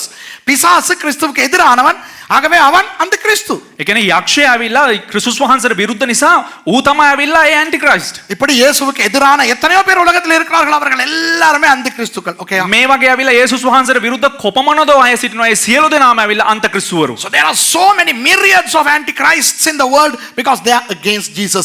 Now I don't think there is a single one of such antichrist in this church now, right? இந்த சபையிலே அப்படி இயேசுவுக்கு எதிரான ஒரு அந்திகிறிஸ்து கூட கிடையாது. ஆமாவா இல்லையா? මේ සභාවේ එහෙම යේසුස් වහන්සේට විරුද්ධව කිසිම අන්තක්‍රිස්තුස් කෙනෙක් නැහැ. හරි එහෙම නේද? ஆனால் அந்தி என்ற அந்த கிரேக்க சொல்லுக்கு இன்னொரு அர்த்தம் இருக்கிறது.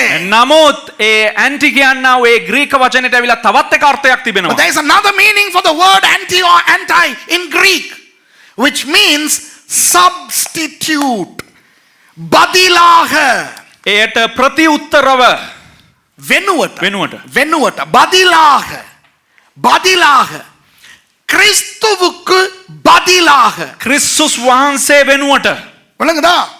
கிறிஸ்து இருக்க வேண்டிய இடத்தில் வேறொன்று இருந்தால் அது அந்தி கிறிஸ்து.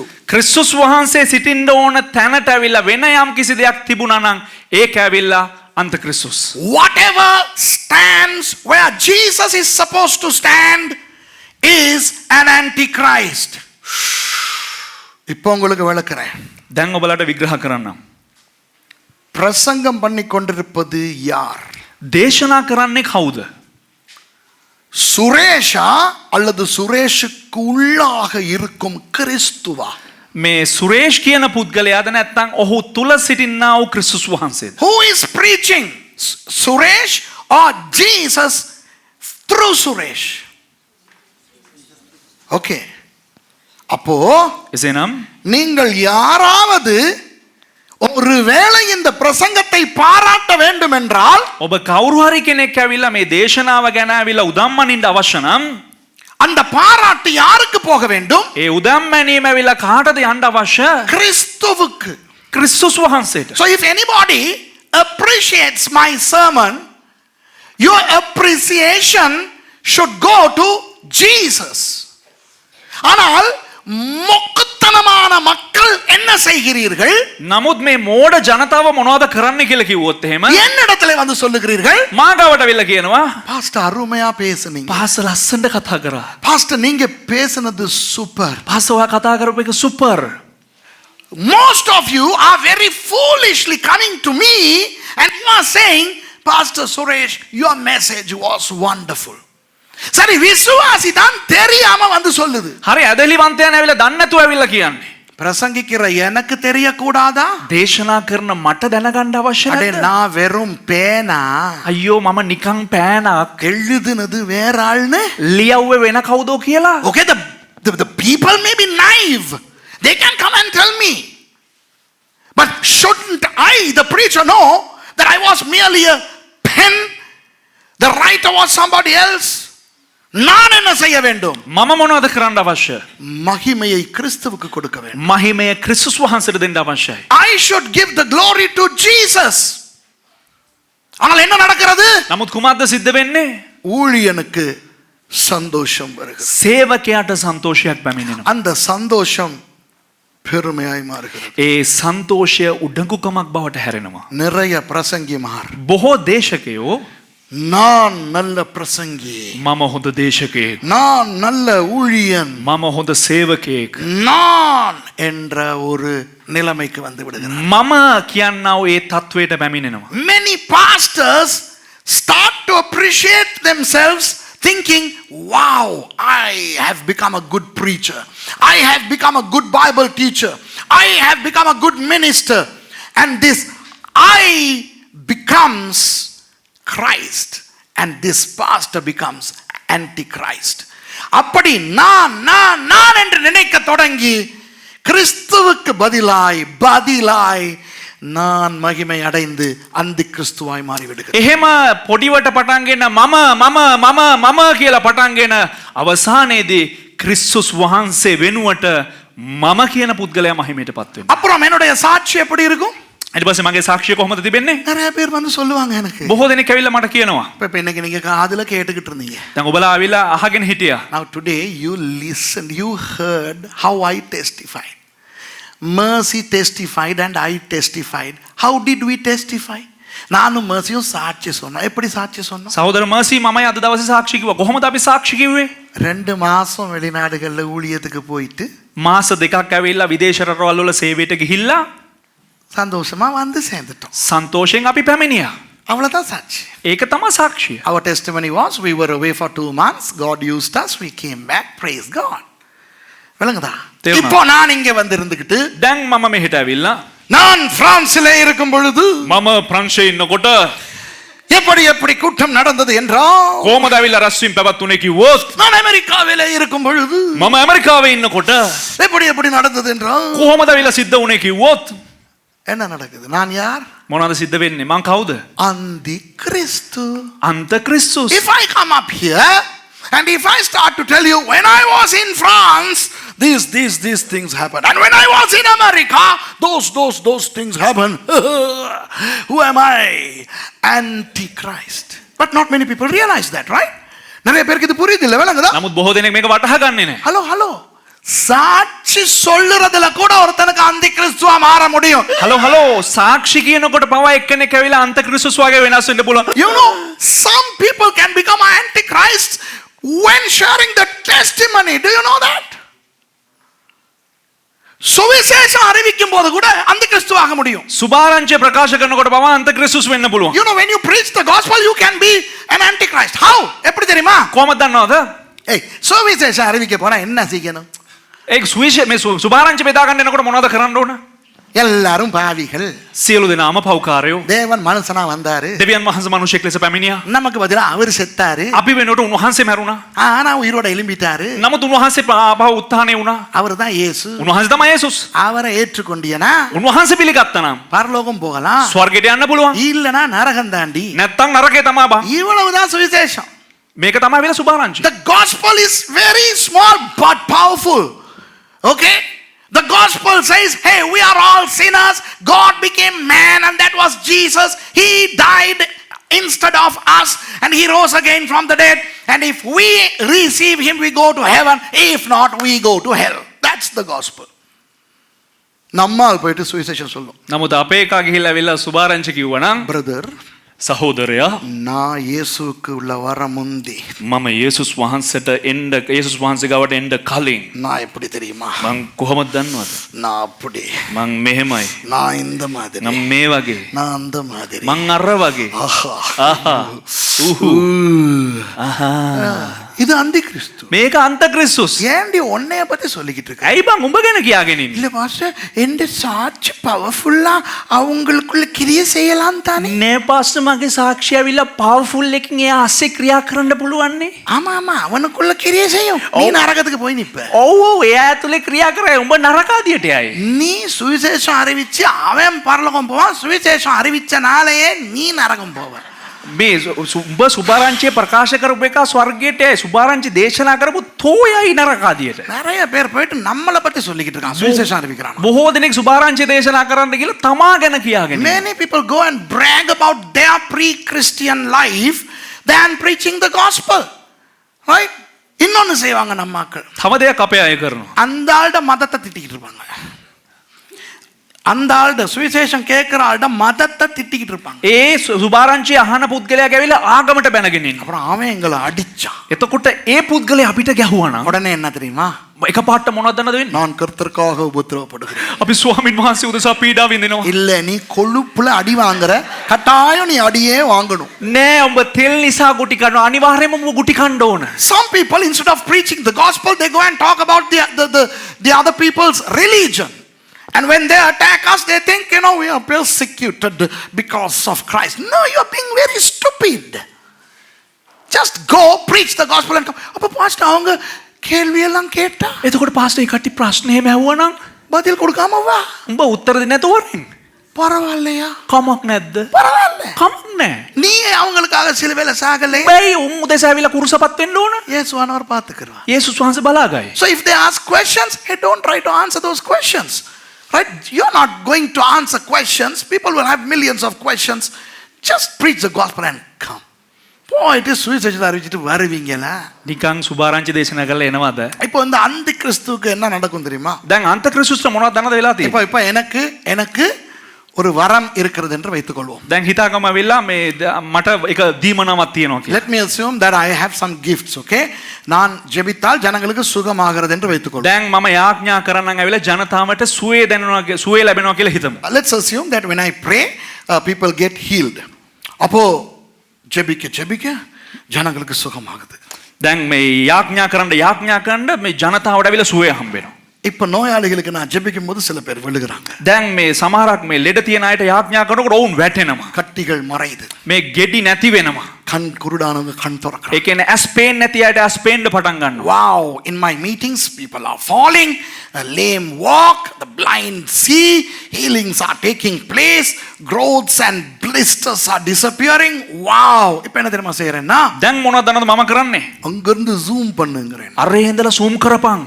இங்க இந்த ஆளுக்கு ஜெபிக்கும் போது මෙයාට යාඥා කරනකොට கணக்கா கேமராவுக்கு படுற மாதிரி தான் நான் இப்ப ஜெபிக்கிறேன். අනිවාර්යෙන්ම අර කැමරාවට වැටෙන විදිහට තමයි මම යාඥා කරන්නේ. அந்த ஆள் விழும்போது பெரிய சந்தோஷம். வீடியோ அதெல்லாம் லைவ் ஸ்ட்ரீம்ல அடிக்கிறது, யூடியூப்ல அடிக்கிறது. ඒ පුද්ගලයා වැටෙනකොට ඇවිල්ලා ඒක ලයිව් ස්ට්‍රීම් එකේ YouTube එකේ ඇවිල්ලා මේ විකාශනය කරනවා. இயேசுவின் நாமத்தை பயன்படுத்துகிறேன். යේසුස් වහන්සේගේ නාමය පාවිච්චි කරනවා. ஆனால் வீடியோல இயேசுவா வர்றாரு. නමුත් ඇවිල්ලා වීඩියෝ එකේ ඇවිල්ලා යේසුස් වහන්සේ දෙන්නේ. நான் தான் வரேன். මම තමයි එන්නේ. இயேசு வர வேண்டிய இடத்தில் நான் வந்தால் நான் யார்? යේසුස් වහන්සේ එන්න ඕන තැනට මම ආව නම් මම කවුද? அந்த கிறிஸ்து. අන්තක්‍රිස්තුස්. The video will show me praying for people getting healed and everything. But who should be seen in the video? Jesus. But I am seen. So if I am seen in place of Jesus, what am I? Antichrist. Hello விளங்குதா உங்களுக்கு? ඔබලාට වැටහෙනවද? வீடியோவில் දැන් video එකේ சுகம் அளிக்கிறவரை உங்களுக்கு ஒளிப்பதிவு செய்ய முடியுமானால் சூப்பர். ඒ කියන්නේ මේ සුවය දෙන්න ඇවිල්ලා ඒකේ ඇවිල්ලා විකාශනය කරලා පෙන්눔 කරන්න පුළුවන් නම් නියමයි. யார் சுகம் கொடுக்கிறவர் சொல்லுங்க? කවුද සුවය දෙන්නේ? இயேசு. යේසුස් වහන්සේ. உங்கள் வீடியோ கேமராக்களில் இயேசுவை காட்ட முடியுமானால் காட்டுங்கள், லைவ் ஸ்ட்ரீம் பண்ணுங்கள், ஃபேஸ்புக்குங்கள், வாட்ஸ்அப்புங்கள், என்ன வேண்டுமானாலும் பண்ணுங்கள். මේ දැන් ඔබලාට පුළුවන් නම් ඇවිල්ලා සුවේ දෙන එක්කන ඇවිල්ලා පෙන්වන්න පුළුවන් නම් ලයිව් ස්ට්‍රීම් එකේ දාන්න, YouTube එකේ දාන්න, WhatsApp කරන්න, ඕන දෙයක් කරන්න. If you can show the real healer, the real miracle performer who is Jesus, you are welcome to live stream it, show it across YouTube, Facebook and what not. Okay?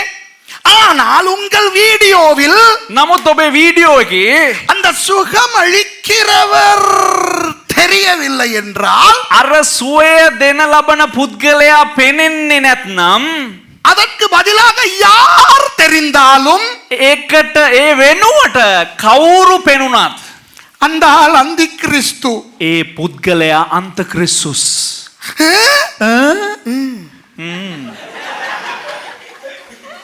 If if in your videos, if the real healer, the real miracle worker is not seen, but somebody else is seen, that somebody else, whoever he or she is an antichrist. அதுதான் அது சொல்லின் அர்த்தம். விளங்குதா? அந்த சொல்லின் அர்த்தத்தை சொல்றேன். ඒක මේ ඇවිල්ලා මේ අර වචනේ අර්ථය තමයි ඔබලට දෙන්නේ. So I am explaining the meaning of the word. Okay? இப்போ දැන් அது போதுமா? இப்போ ஊழியக்காரங்களுக்கு விளங்கிருச்சா? දැන් සේවකයන්ට තේරුණාද? விளங்குதா? තේරුණාද? அப்ப என்னுடைய நிகழ்ச்சியை சில ஊழியக்காரர்கள் பார்க்கிறீர்கள். දැන් සමහරක් මේ දේව සේවකයන් ඇවිල්ලා මේ වැඩසටහන නරඹනවා. உங்களுக்கு வரங்கள் இருக்கலாம், பயங்கரமாய் கர்த்தர் உங்களை பயன்படுத்தலாம். ඔබලාට දීමනා තියෙන්න පුළුවන්, භයානක විදිහට දෙවියන් වහන්සේ පාවිච්චි කරන්න පුළුවන්. ஆனால் எல்லாவற்றையும் செய்கிறவர் கர்த்தர். නමුත් සියලු දෙයක්ම කරන්නේ ස්වාමින් වහන්සේ. உங்களை சும்மா பயன்படுத்துகிறார். ඔබලව නිකන් පාවිච්චි කරනවා විතරයි. அவருக்கு போக வேண்டிய மகிமை உங்களுக்கு வரக்கூடாது. උන්වහන්සේට යන්න ඕන ගෞරවය ඇවිල්ලා ඔබලාට යන්න හොඳ නැහැ. ஆனா அந்த கிறிஸ்து முட்டாள் இல்ல, அதுக்கு மூளை இருக்கு. නමුත් මේ අන්තක්‍රිස්තුස් ඇවිල්ලා මෝඩෙක් නෙවෙයි, ඇවිල්ලා උටක් පොඩ්ඩක් තියෙනවිල්ලා ප්‍රඥාව. Antichrist, the spirit of Antichrist is not a fool. He is intelligent. You know how the intelligent explanation would be? அந்த ஞானமான பதில் எப்படி இருக்கும் தெரியுமா? ඒකට දෙන පිළිතුර කොහොමද දන්නවද? ප්‍රඥාවන්ත ඌ දෙන පිළිතුර. இல்ல, நான் காட்டப்பட்டாலும் என் மூலம் கிறிஸ்து வெளிப்படுகிறார். නෑ. මාව පෙන්눔 කරත් මා කරුණ ගොඩගෙන ක්‍රිස්තුස් වහන්සේ. ஜனங்களுக்கெல்லாம் தெரியும். ජනතාව ඔක්කොටම දන්නවා. நான் இல்ல, கர்த்தர் தான். நீ இல்லனா ஏன் காட்டுற? මම නොවේ, ස්වාමීන් වහන්සේ. ඔබ නෙවෙයි නේද ඒ පෙන්වන්නේ. அதை பார்த்து ஜனங்க ரட்சிக்கப்படுவாங்க. வேணா அப்படியெல்லாம் பார்த்து ரட்சிக்கப்படணும்னா இயேசுவானவர் ஊழியத்துல வீடியோ இருக்கிற காலத்துல வந்திருப்பார். ඒ කියන්නේ ඒක එපා. ඒක පෙන්නලා ඇවිල්ලා ජනතාව ගැලවීම ලබන්න ඕන. යේසුස් වහන්සේ ඇවිල්ලා වීඩියෝ තියෙන කාලේ. Facebook இருக்கிற காலத்துல வந்து Facebook තියෙන කාලේ. விளங்குதா? ஐபோன் எடுத்துக்கிட்டு வர சொல்லியிருப்பார். iPhone එක අරන් එන්න කිය යේසුස් වහන්සේ. விளங்குதா? தோமாவுக்கு சொல்வார், நீ ஒரு சாம்சங் கொண்டு வா, அதனுடைய கேமரா பிக்சல்ஸ் அதிகம். මේ තෝමස්ට කියාවිලා උඹ එනකොට ඇවිල්ලා තෝමස් ඇවිල්ලා Samsung එකක් අරන් වර ඒකේ පික්සල් වැඩි කැමරාව කියලා කියා. If Jesus wanted this sort of media propaganda, he would have come now, not 2000 years ago when we have Facebook and everything. Do you understand? Jesus is not interested in our glory. எங்களுடைய மகிமை அவருக்கு பிடிக்காது. අපේ මහිම ඇවිල්ලා යේසුස් වහන්සේට කැමති නැහැ. அதுபோல விசுவாசிகள், ඒ වගේම ඇදහිලිවන්තයා. விசுவாசிகள் அந்த கிறிஸ்துக்களாய் மாறுவது எப்படி? ඇදහිලිවන්තයන් කොහොමද අන්තක්‍රිස්තුස්ලා වගේ මාරු වෙන්නේ? அவங்களும் அப்படிதான். ඔවුනුත් ඒ වගේ இதோ තමයි. இருக்கிறதே வேதம். මේන් තියෙනවා බයිබලේ. ஆதியிலே வார்த்தை இருந்தது, அந்த வார்த்தை தேவனிடத்தில் இருந்தது, அந்த வார்த்தை தேவனாய் இருந்தது. පටන් ගැනීමේදී වාක්‍යයන්ෝ සිටිසේක, ඒ වාක්‍යයන්ෝ මාංශවත් වී සිටිසේක. In the beginning was the word, and the word was with God, and the word was God. So the Bible is a representation of Christ. Any glory going to the Bible goes to Jesus. எந்த மகிமையும் வேதத்துக்கு வந்தால் அது இயேசுவுக்கே போகிறது. කොයි මහිමයක් ඇවිල්ලා බයිබලයට පැමුණාත් ඇවිල්ලා ඒ දේ යන්න ඕන ඇවිල්ලා දෙවියන් වහන්සේටයි. ஆகவே வேதம் இருக்க வேண்டிய இடத்தில் வேறு ஏது வந்தாலும் அது அந்தி கிறிஸ்து. ඒ කියන්නේ බයිබලේ තියෙන්න ඕන දෙයට වැඩිය වෙන කිසිම දෙයක් පැමිණෙන නම් ඇවිල්ලා ඒක අන්තක්‍රිස්තුස් බවට පරිවර්තනය වෙනවා. තේරුණාද ඔබලාට? ஆகவே உங்களுடைய குடும்பத்தில் ඔබගේ පවුලේ ஜெபம் நடைபெற வேண்டிய நேரத்தில் යාඥා කරන්න ඕන වේලාවේ வேறு எது நடந்தாலும் அது அந்தி கிறிஸ்து. වෙන ඕනම දෙයක් සිද්ධ වුණොත් ඒක අන්තක්‍රිස්තුස්. நீங்கள் சபைக்கு போக வேண்டிய நேரத்தில், ඔබ සභාවට යන්න ඕන වේලාවේ நீங்கள் சொந்தக்காரர்கள் வீட்டுக்கு போனால் ඔබ නෑදෑයන්ගේ නිවස් වලට ගියා නම් நீங்கள் அந்தி கிறிஸ்து. ඔබ අන්තක්‍රිස්තුස්. சபை ஆராதனைக்கு பதிலாக සභාවේ දේව මෙහෙ වෙනුවට ஏதாவது ஒரு நிகழ்ச்சிக்கு நீங்கள் போனால் වෙනත් එක වැඩසටහනකට ගියා නම් நீங்கள் அந்தி கிறிஸ்து. ඔබ අන්තක්‍රිස්තුස්. உங்கள் வாழ்க்கையில், ඔබේ ජීවිතේ, உங்கள் குடும்பத்தில் ඔබේ පවුලේ கிறிஸ்துவானவரும் வார்த்தையும் இருக்க வேண்டிய நேரத்தில், ක්‍රිස්තුස් වහන්සේත් වචනයක් තියෙන්න ඕන අවස්ථාවේ வேறு எதை நீங்கள் கொண்டு வந்தாலும் அது எவ்வளவு நல்லதா இருந்தாலும் அது அந்தி கிறிஸ்து. වෙන කුමන දෙයක් ඔබ රැගෙන ආවත් ඇවිල්ලා ඒක කොතරම් යහපත්ව තිබ්බත් ඒක අන්තක්‍රිස්තුස්. In our homes, in our families, in our lives, if we substitute any good or bad thing to where Jesus or the word of God should be, then those things are antichrists. ஒரு நல்ல விஷயம் ඒක යහපත් දෙයක් இயேசுவுக்கு பதிலாக, வார்த்தைக்கு பதிலாக நடந்தாலும் යේසුස් වහන්සේ වෙනුවට නැත්තම් වචනය වෙනුවට அது நல்லது, ඒක යහපත්, ஒரு நல்ல அந்தி கிறிஸ்து. ඒක යහපත් අන්තක්‍රිස්තු කෙනෙකුට. If you say no, that was a very good thing, yes, it's a good antichrist. Still it's an antichrist.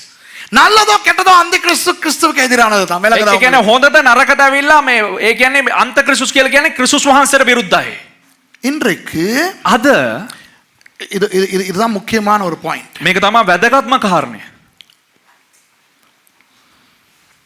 நீங்கள் கிறிஸ்துவோடு சிலுவையில் அறையப்பட்டிருப்பீர்கள் என்றால், නුබලා ක්‍රිස්තුස් වහන්සේත් සමග ඇවිල්ලා කුරුසපත් වෙලා සිටියා නම්, if you are crucified with Christ and if Christ lives in you and no longer you, உங்களுக்குள்ளே வாழுவது கிறிஸ்து நீங்கள் அல்ல என்றால், ඒ කියන්නේ ඔබලා තුල ජීවත් වන්නේ ක්‍රිස්තුස් වහන්සේ නොවේ නම්, நீங்கள் சுயநலவாதியாய் இருக்க மாட்டீர்கள்.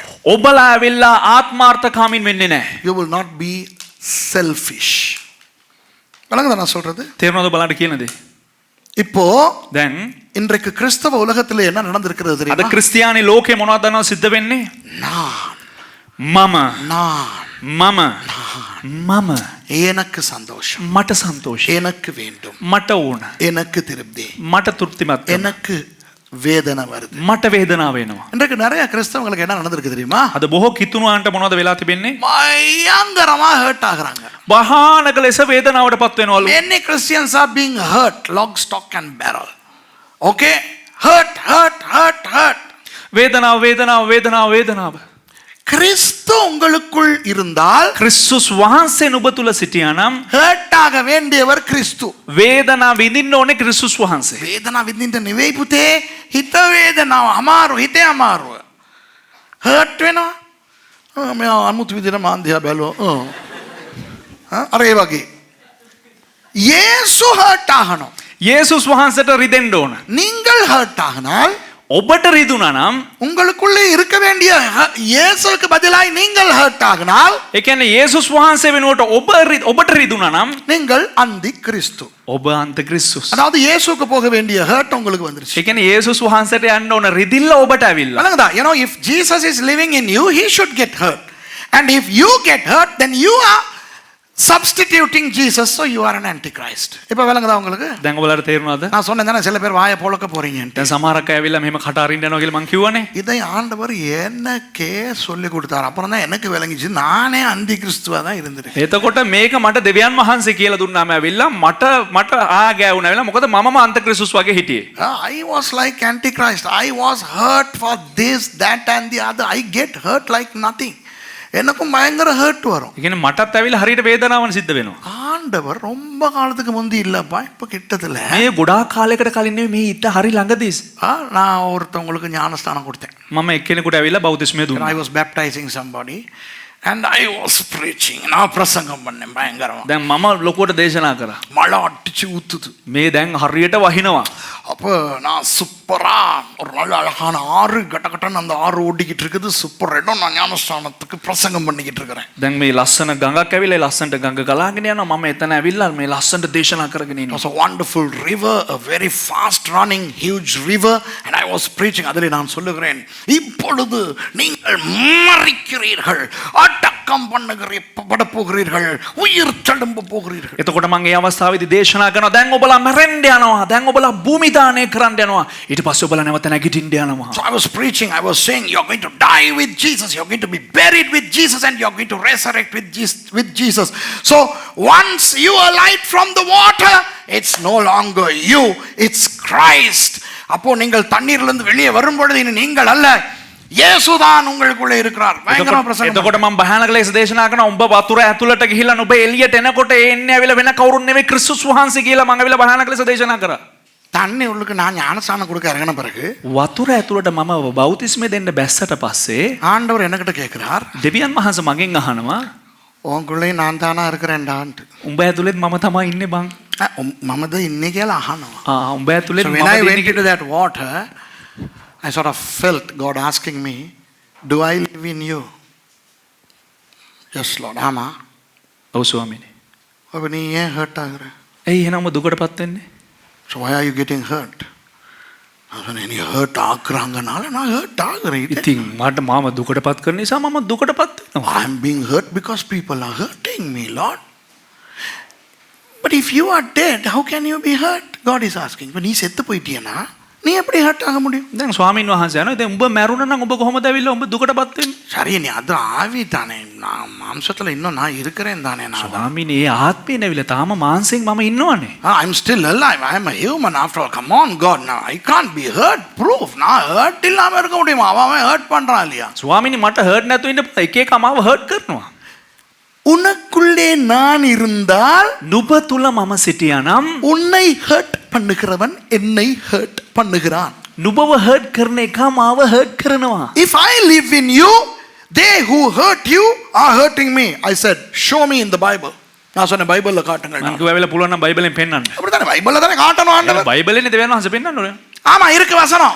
හිටපන් වචනයක් තියෙනවා. உன்னை தொடுகிறவன் என்னை தொடுகிறான், என் கண்ணை தொடுகிறான். මාව ස්පර්ශ කරන්න මගේ දැස ස්පර්ශ කරනවා වගේ.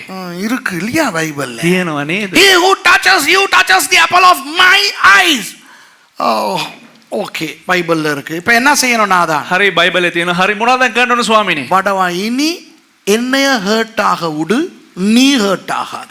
ආයේ තෝ ඇවිල්ලා ආයේ උඹ හර්ට් ஆரி ஆரி தோ தோ. උඹව හර්ට් වෙනකොට මාව හර්ට් කරන්න හොඳ නැහැ. නෑ නෑ නෑ. ආය තොපිව කවුරු හරි හර්ට් කරනකොට හර්ට් වෙන්න බෑ. මං හර්ට් වෙන්න. මොකද මන්නේ ඉන්නේ ඇතුලේ. So God was telling me, now with this I am closing, so finished, sermon is finishing. இதோட பிரசங்கம் முடிகிறது. So நல்லா கவனிங்க. දේශනාව මේකත් එක්ක අවසන් කරන හොඳට අවධානය යොමු කරන්න. So Jesus was saying, every time somebody hurts you, allow me to be hurt because I am in you. You don't get my hurt because then you become antichrist. அந்த ஞான ஸ்நானத்தை கொடுத்துட்டு கரை ஏறும்போது ඒ බෞතිස්මේ දීලා ඇවිල්ලා මේ එන විට நான் மறுபடியும் பிறந்த மாதிரி ඒ வெளியே කියන්නේ මම ආපහු ඉපදුනා වගේ තමයි එළියට ආවේ. When I came out of that river after baptizing people, I felt like a new man. Wow, this is wonderful, super. නියමයි.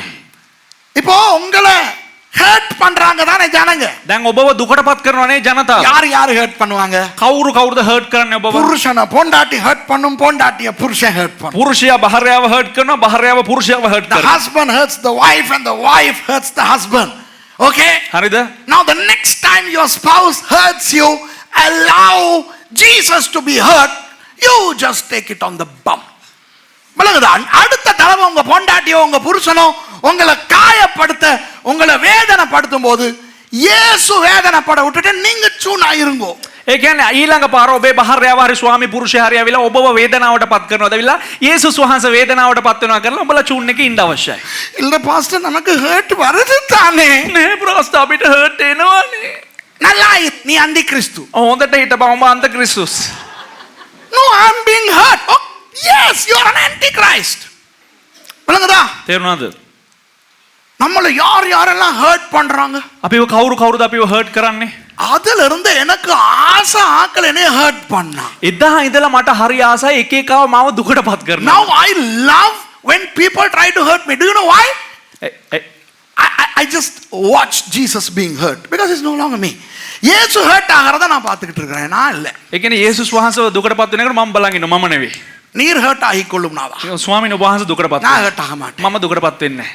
ஐயோ நிம்மதியா வாழ்றேன் அப்பா நான். අයියෝ පාඩුවේ ජීවත් වෙන්න පුළුවන් I දැන් am මට. so happy now because this hurt is a demon. அந்த ஹர்ட் ஆகிறது ஒரு பேய். මේ වේදනාව කියලා කියන්නේ ඒක යකෙක්. நல்லா சர்ச்சில் ஊழியம் பண்ணிக்கிட்டு இருக்கிற ஆளு ஹர்ட் பண்ணானா அது ஒண்ணும் பண்ணாது. හොඳට ඇවිල්ලා සභාවේ සේවය කරන එක ඉන්න එක ඇවිල්ලා හර්ට් කරපු ගම ඒක කොහොමද යනවා? Somebody is working in the church real hard. They do decoration, they do the lights, they do the media, they do the camera, they sweep, they wash, they do everything. Or to stop them, somebody has to hurt them. நல்லா வேலை செஞ்சுட்டு இருப்பாங்க இல்லையா? Light போடுவாங்க, stage பண்ணுவாங்க, curtain போடுவாங்க, எல்லாம் பண்ணுவாங்க. சூப்பர் ஆக்டிவா இருக்கிற ஒரு ஊழியக்காரையோ நிறுத்துறதுக்கு என்ன செய்யணும்? හොඳට වැඩ කරගෙන ඉන්න ඇවිල්ලා කර්ටන් දාන්න, ලයිට් දාන්න, සභාවේ අරක මේක දුවලා පැනලා වැට් කරන සේවකයෙක් හරි සේවිකාවක් හරි නතර කරන්න නම් මොනවද කරන්න ඕන? யாரையாவது கொண்டு ஹர்ட் பண்ணிட்டா அதுக்கு பிறகு அவன் செய்ய மாட்டான். කවුරු හරි තියලා ඇවිල්ලා හර්ට් කරන හරි මං ආයෙ I'm not going to do anything. මං ආයෙ මොනවද කරන්නේ? Why? I'm hurt. நான் எவ்வளவு வேதனையில வந்து உட்கார்ந்துருக்கிறேன், எனக்கு மட்டும் தான் தெரியும். මං කොච්චර වේදනාවෙන් ඉඳ කියලා මට විතරයි තේරෙන්නේ. பிரதர் நீங்க முந்தி நல்லா இதெல்லாம் செய்வீங்களே. ප්‍රද ඔයා ඉස්සර හොඳට මේ දේවල් කරා. அதெல்லாம் நீங்க தானே செய்வீங்க. දැන් මේ කොම ඔයානේ කරේ. இப்போ நீங்க செய்றீங்களே இல்ல. දැන් කරන්නේ මම. ஏன்? ඇයි? வேணாம் பாஸ்டர். එන එපා. இல்ல ஏன் சொல்லுங்க. ஒண்ணும் இல்ல. ඇයි කියලා කියන්නේ මොකුත් නැහැ. You used to do those things, right? You used to, yeah. Now you don't do. Why? Don't ask me. ஏதாவது பிரச்சனை? මොකරි ප්‍රශ්න? ஒண்ணு ஒரு பிரச்சனை. නෑ මොකුත් නැහැ. இல்ல யாராவது உங்களை காயப்படுத்திட்டாங்களா? இல்ல, யாரும் என்னை காயப்படுத்த. කවුරු ඔබට තුවාල කරා නැහැ කිසිම කෙනෙක් තුවාල Did කරන්නේ anybody hurt you? No, nobody hurt me. யாரும் என்னை காயப்படுத்தல. அதிலே பதில் வந்துருச்சு. කවුරුත් මව තුවාල කරේ නැහැ. ඒකෙම උත්තරය ආවා. அட அந்தி கிறிஸ்து, එඩා අන්ත நீ ක්‍රිස්තුස් நரகத்துக்கு தான் போவ. උඹ නරක You හදියට will තමයි go to යන්නේ. hell. இப்ப ஜோக் என்ன தெரியுமா? මේකේ විහිළුව මොකක්ද දන්නවද? நாம் கிறிஸ்தவர்கள் நினைத்து கொண்டிருக்கிறோம் අපි කිතුනෝ හිතාගෙන ඉන්නවා இந்த விக்கிர ஆராதனை பண்ணி விபச்சாரம் பண்ணி கொலை செய்து பாவம் செய்தால் தான் நரகத்துக்கு போவோம் என்று. රූප නමස්කාරය කරලා වෛශ්‍යාකම් කරලා මිනි මරලා ඇවිල්ලා ඕපුට්කේ නැති පව් කරන් හිටියා නම් තමයි නරක හදියට යන්නේ You කියලා. know, we are under the impression that we will end up in hell if we commit some major sin like idolatry, adultery, murder, all these things. But we don't know that by getting hurt, we can go to hell. சும்மா hurt ஆகி நரகத்துக்கு போகலான்னு இப்பதான் தெரியுது. දැන් නිකන් දුකටපත් වෙලා ඇවිල්ලා නරක හදියට යන්න පුළුවන් කියලා දැන් තමයි දන්නේ. ஆனா சும்மா மொட்டையா ஹர்ட் ஆகுறவன் எல்லாம் நரகத்துக்கு போவான்னு சொன்னா நம்ப மாட்டோம். ඉතින් මේ නිකන් මේ හර්ට් වෙන උන් ඇවිල්ලා නරක හදියට යනවා කියවනම් විශ්වාස කරන්නේ නැහැ. ஹர்ட் பண்றவன் தானே போகணும். ஹர்ட் ஆகுற நாங்க ஏன் போகணும்? இங்கேயும் ஹர்ட் ஆகி அங்கேயும் போயிட்டு எரிஞ்சிக்கிட்டு ஹர்ட் ஆகிட்டு இருக்கவா? මේ හර්ට් කරන එකානේ යන්න ඕනේ ඇවිල්ලා. ඇයි මම යන්න ඕනේ ඇවිල්ලා මෙහෙත් හර්ට් වෙලා එහෙත් හර්ට් වෙන්න ඕනද කියලා. It doesn't make sense. Only the people who hurt you should go to hell. We are being hurt. Why should we be hurt here and then in the hell also? Because it will hurt in hell. ஆனால் இப்போ என்ன தெரிகிறது? දැන් නමුත් දැන් මොනවද තේරෙන්නේ? உங்களுக்குள்ளே யார் வாழுகிறாராம்? නුඹලා තුල කවුරුද ජීවත් වෙන්නේ? Who is living in you? எத்தனை பேர் சொல்லுவீங்க இயேசு எனக்குள் ஜீவிக்கிறார்? කී දෙනෙක් කියනද ඇවිල්ලා යේසුස් වහන්සේ මා තුල ජීවත් கை වෙනවා කියලා? தூக்குங்க. How many of you all believe that Jesus lives in you? Okay, எத்தனை பேர் ஞானஸ்நானம் எடுத்துருக்கீங்க? கை தூக்குங்க. කී දෙනෙක් ඇවිල්ලා බෞතිස්මය අරන් සිටිනවද? Wow. How many of you all are baptized? So you are dead. நீங்க செத்து போயிட்டீங்க. ඔබලා මැරලා ගිහිල්ලා.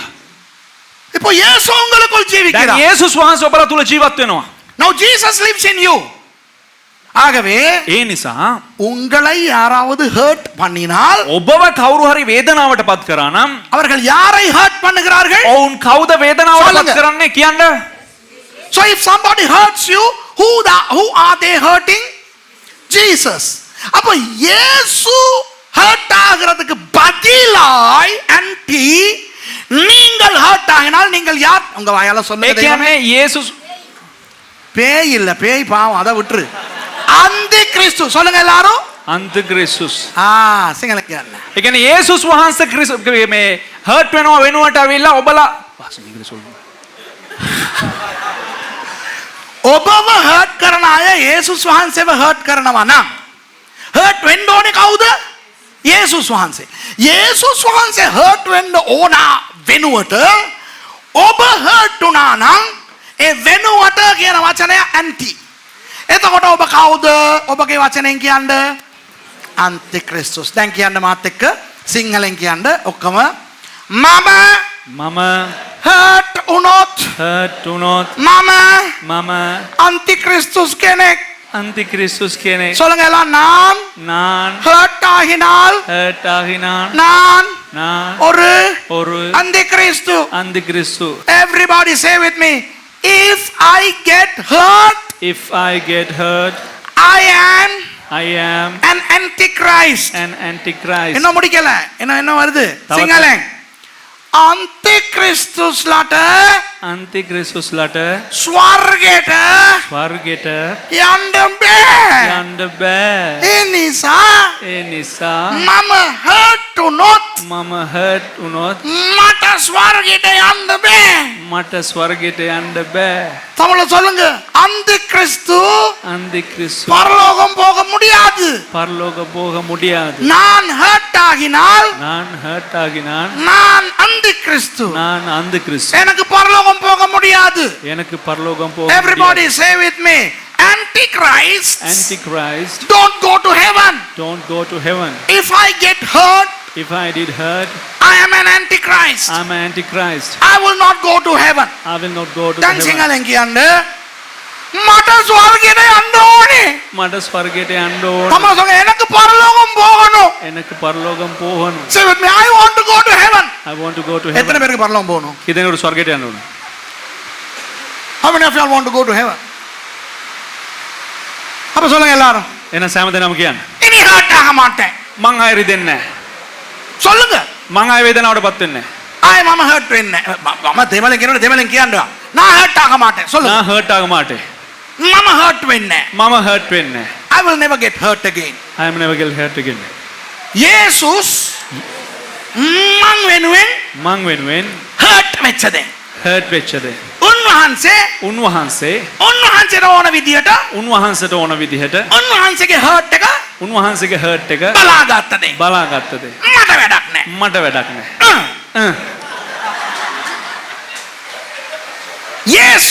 இயேசு ஹர்ட் ஆகட்டும். ஹர்ட் ஆகட்டும். அவருடைய ஹர்ட் அவருடைய ஹர்ட் அவருக்கு வேண்டிய மாதிரி அவர் செஞ்சுக்கிறட்டும். அவர் செஞ்சுக்கிறட்டும்.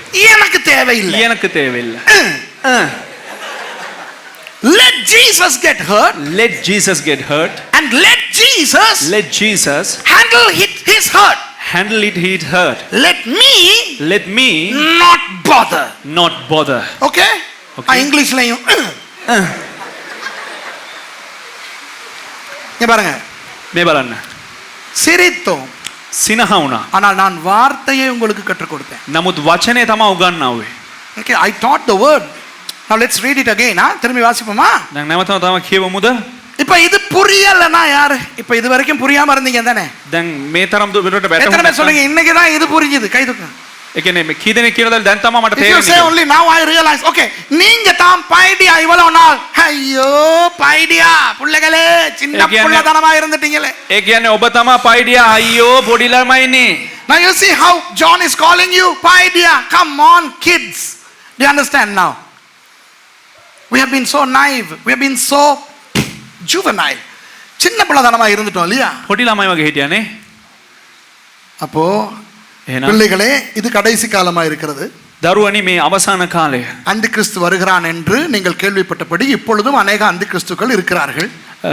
ක්‍රිස්තු අවිරුද්ධ ක්‍රිස්තුන් පැමිණෙනවා සේම ඇවිල්ලා දැන් බොහෝ ක්‍රිස්තු විරුද්ධ ක්‍රිස්තුන් සිටිනවා.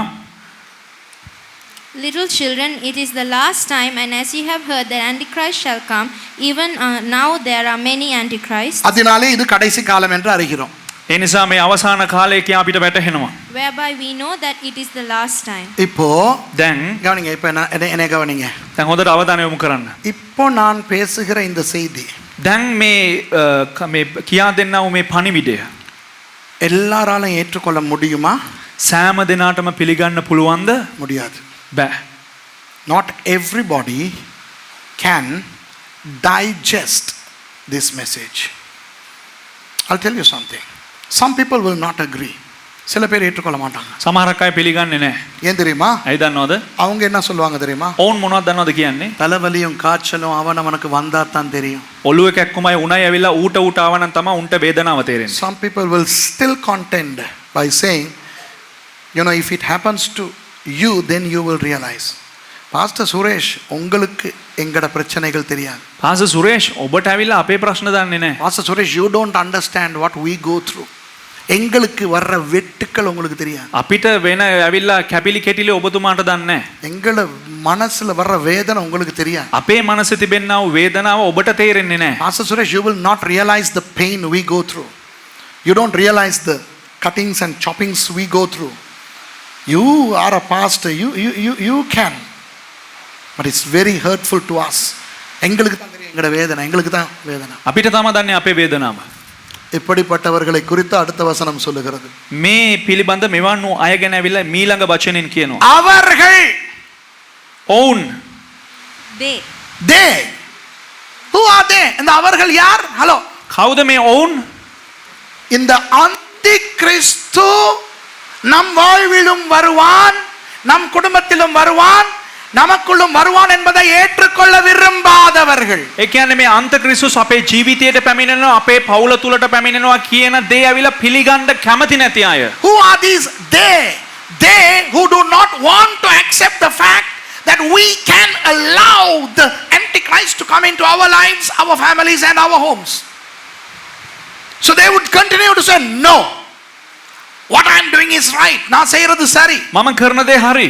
என் வேதனை எனக்கு தான் தெரியும். මගේ වේදනාව මට තමයි තේරෙන්නේ. நீ உங்களுக்கு புரியாது ඔබට பாஸ்டர். තේරෙන්නේ නැහැ පාස්ටර්. நீங்க பிரசங்கம் பண்ணுவீங்க, ඔබ දේශනා කරනවා. எல்லாம் சிரிப்பாங்க. ඔක්කොමලම hina ஆனா වෙනවා. நான் படுற வேதனை எனக்கு மட்டும் தான் தெரியும். නමුත් මම විඳින වේදනාව මට තමයි දන්නේ. So these people will say, you can preach pastor, everybody can laugh, but nobody knows what I am going through. So அவர்கள் ඒ කියන්නේ ඔවුන්ට நம்மை விட்டு பிரிந்து போனார்கள். Wow. ඒ කියන්නේ ඔවුන් අපෙන් ඇවිල්ලා ඉවත් වෙලා ගියා කියලා කියනවා. உனக்கு உங்களுக்கு கிறிஸ்துவோடு அந்த கிறிஸ்துவுக்கு இருக்க முடியாது. ඒ කියන්නේ මේ ක්‍රිස්තුස් වහන්සේගෙන් ඇවිල්ලා අන්ත ක්‍රිස්තුස්ව ඉවත් කරන්න බෑ. கிறிஸ்துஸ் වහන්සේ සමග අන්ත கிறிஸ்துස්ලාට ඉන්න බෑ. They went out from us. They went out from us. They left us. They leave us. They quit. போயிடுவாங்க. ඔවුන් ඉවත් இருக்க වෙලා முடியாது. ඔවුන්ට පිළිගන්න බෑ. இயேசு இப்படி பேசும்பொழுது கடினமான உபதேசம் என்று அவரை விட்டே போனார்கள். යේසුස් වහන්සේ ඇවිල්ලා දේශනා කරනකොට යේසුස් වහන්සේගේ ඉගැන්වීම හරි තදයි කියලා උන්වහන්සේගෙන් ඉවත් වෙලා ගියා. அந்த கிறிஸ்துவின் ஆவி எப்படி வேலை செய்துன்னு சொல்லவா? ක්‍රිස්තුස් වහන්සේගේ ආත්මය කොහොමද ක්‍රියා කරන්නේ කියලා කියලා දෙන්නද? I don't know, I'll take time, I don't care. யாருக்காவது அவசரமா? කාට හරි හදිසියද? அவசரம்னா உங்களுக்கு இல்ல, உங்களுக்குள்ள இருக்கிற கிறிஸ்துவுக்கு அவசரம் இல்ல. உங்களுக்கு அவசரம்னா நீங்க அந்தி கிறிஸ்து. ඒ කියන්නේ ඔබට හදිසි නම් වෙලා ඔබ අන්ත ක්‍රිස්තුස්. හැබැයි ඔබ තුල ඉන්න අන්ත ක්‍රිස්තු ඔබ වහන්සේ ඉන්න ක්‍රිස්තුස් වහන්සේට හදිසි නැහැ.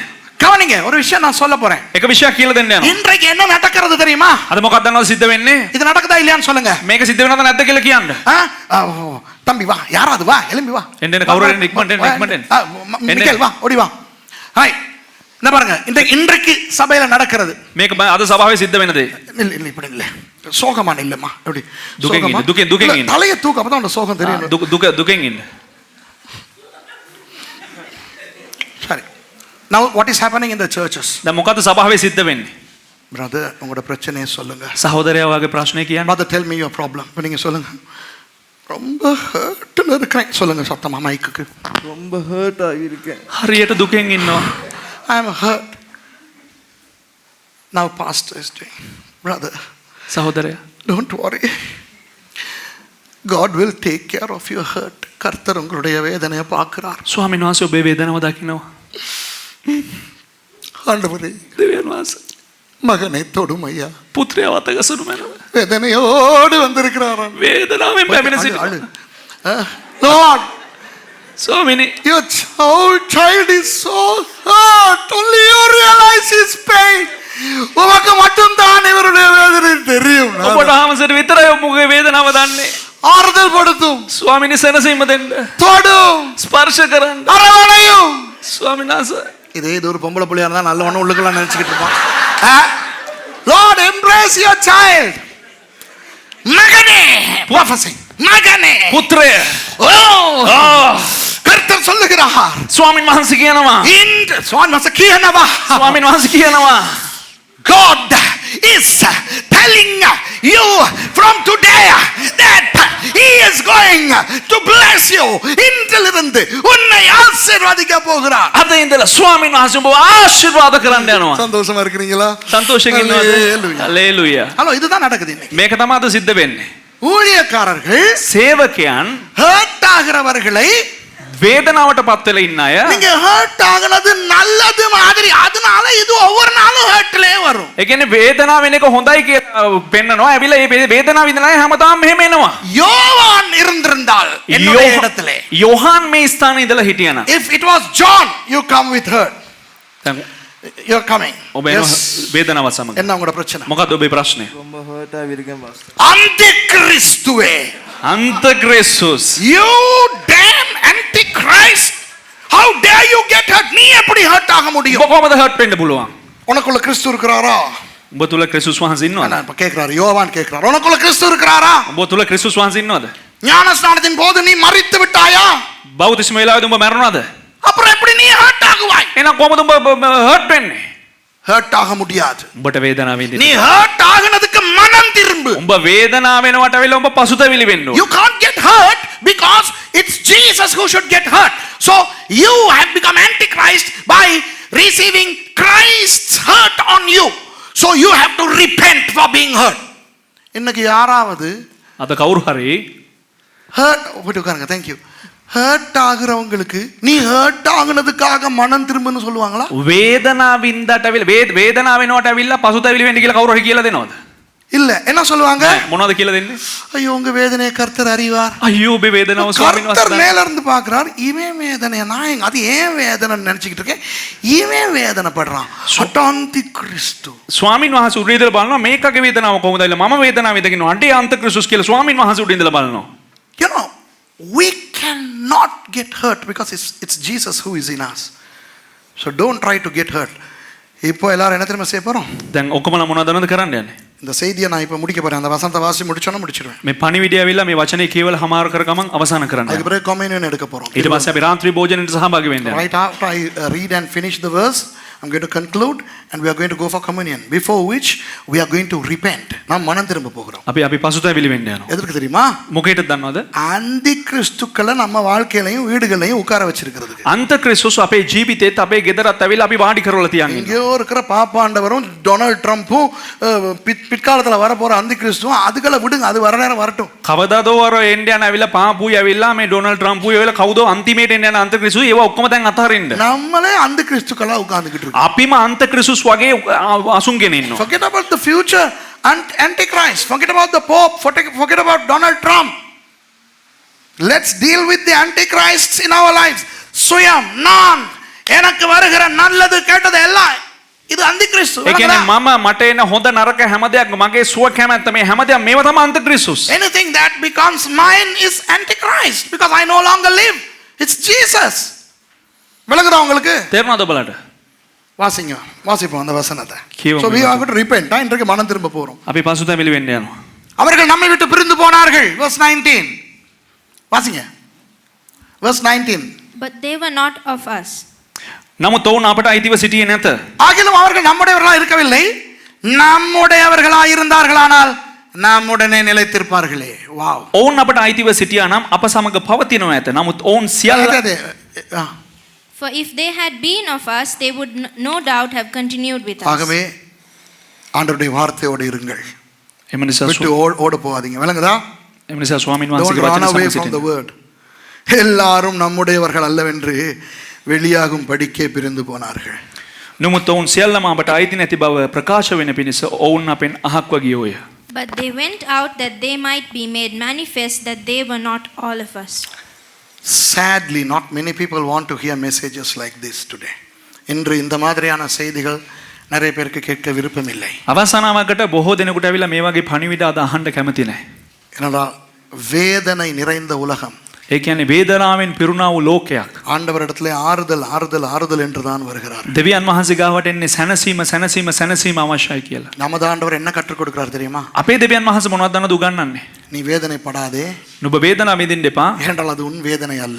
ඇයි කිව්වොත් ඒක උඹේ වේදනාව නෙවෙයි. அது என் வேதனை. ඒක මගේ වේදනාව. என் வேதனையை நான் பார்த்துக் கொள்கிறேன். මගේ වේදනාව මම බලා ගන්නවා. Jesus is saying, your pain is not your pain, it's my pain. Let me deal with your pain. நீங்க நம்புறீங்களா இந்த செய்தியை? ඔබ විශ්වාස කරනවද මේ පණිවිඩය? Do you believe this message? Of course we laughed and everything fine. சிரிச்சோம். அது பரவாயில்ல. hina වුණා කමක් නැහැ. ஆனால் இந்த செய்தி உங்களுக்கு புரிகிறதா? නමුත් මේ පණිවිඩය ඔබලට වැටහෙනවද? நம்மை அறியாமல் நாமே அந்தி கிறிஸ்துக்களாய் இருந்திருக்கிறோம்.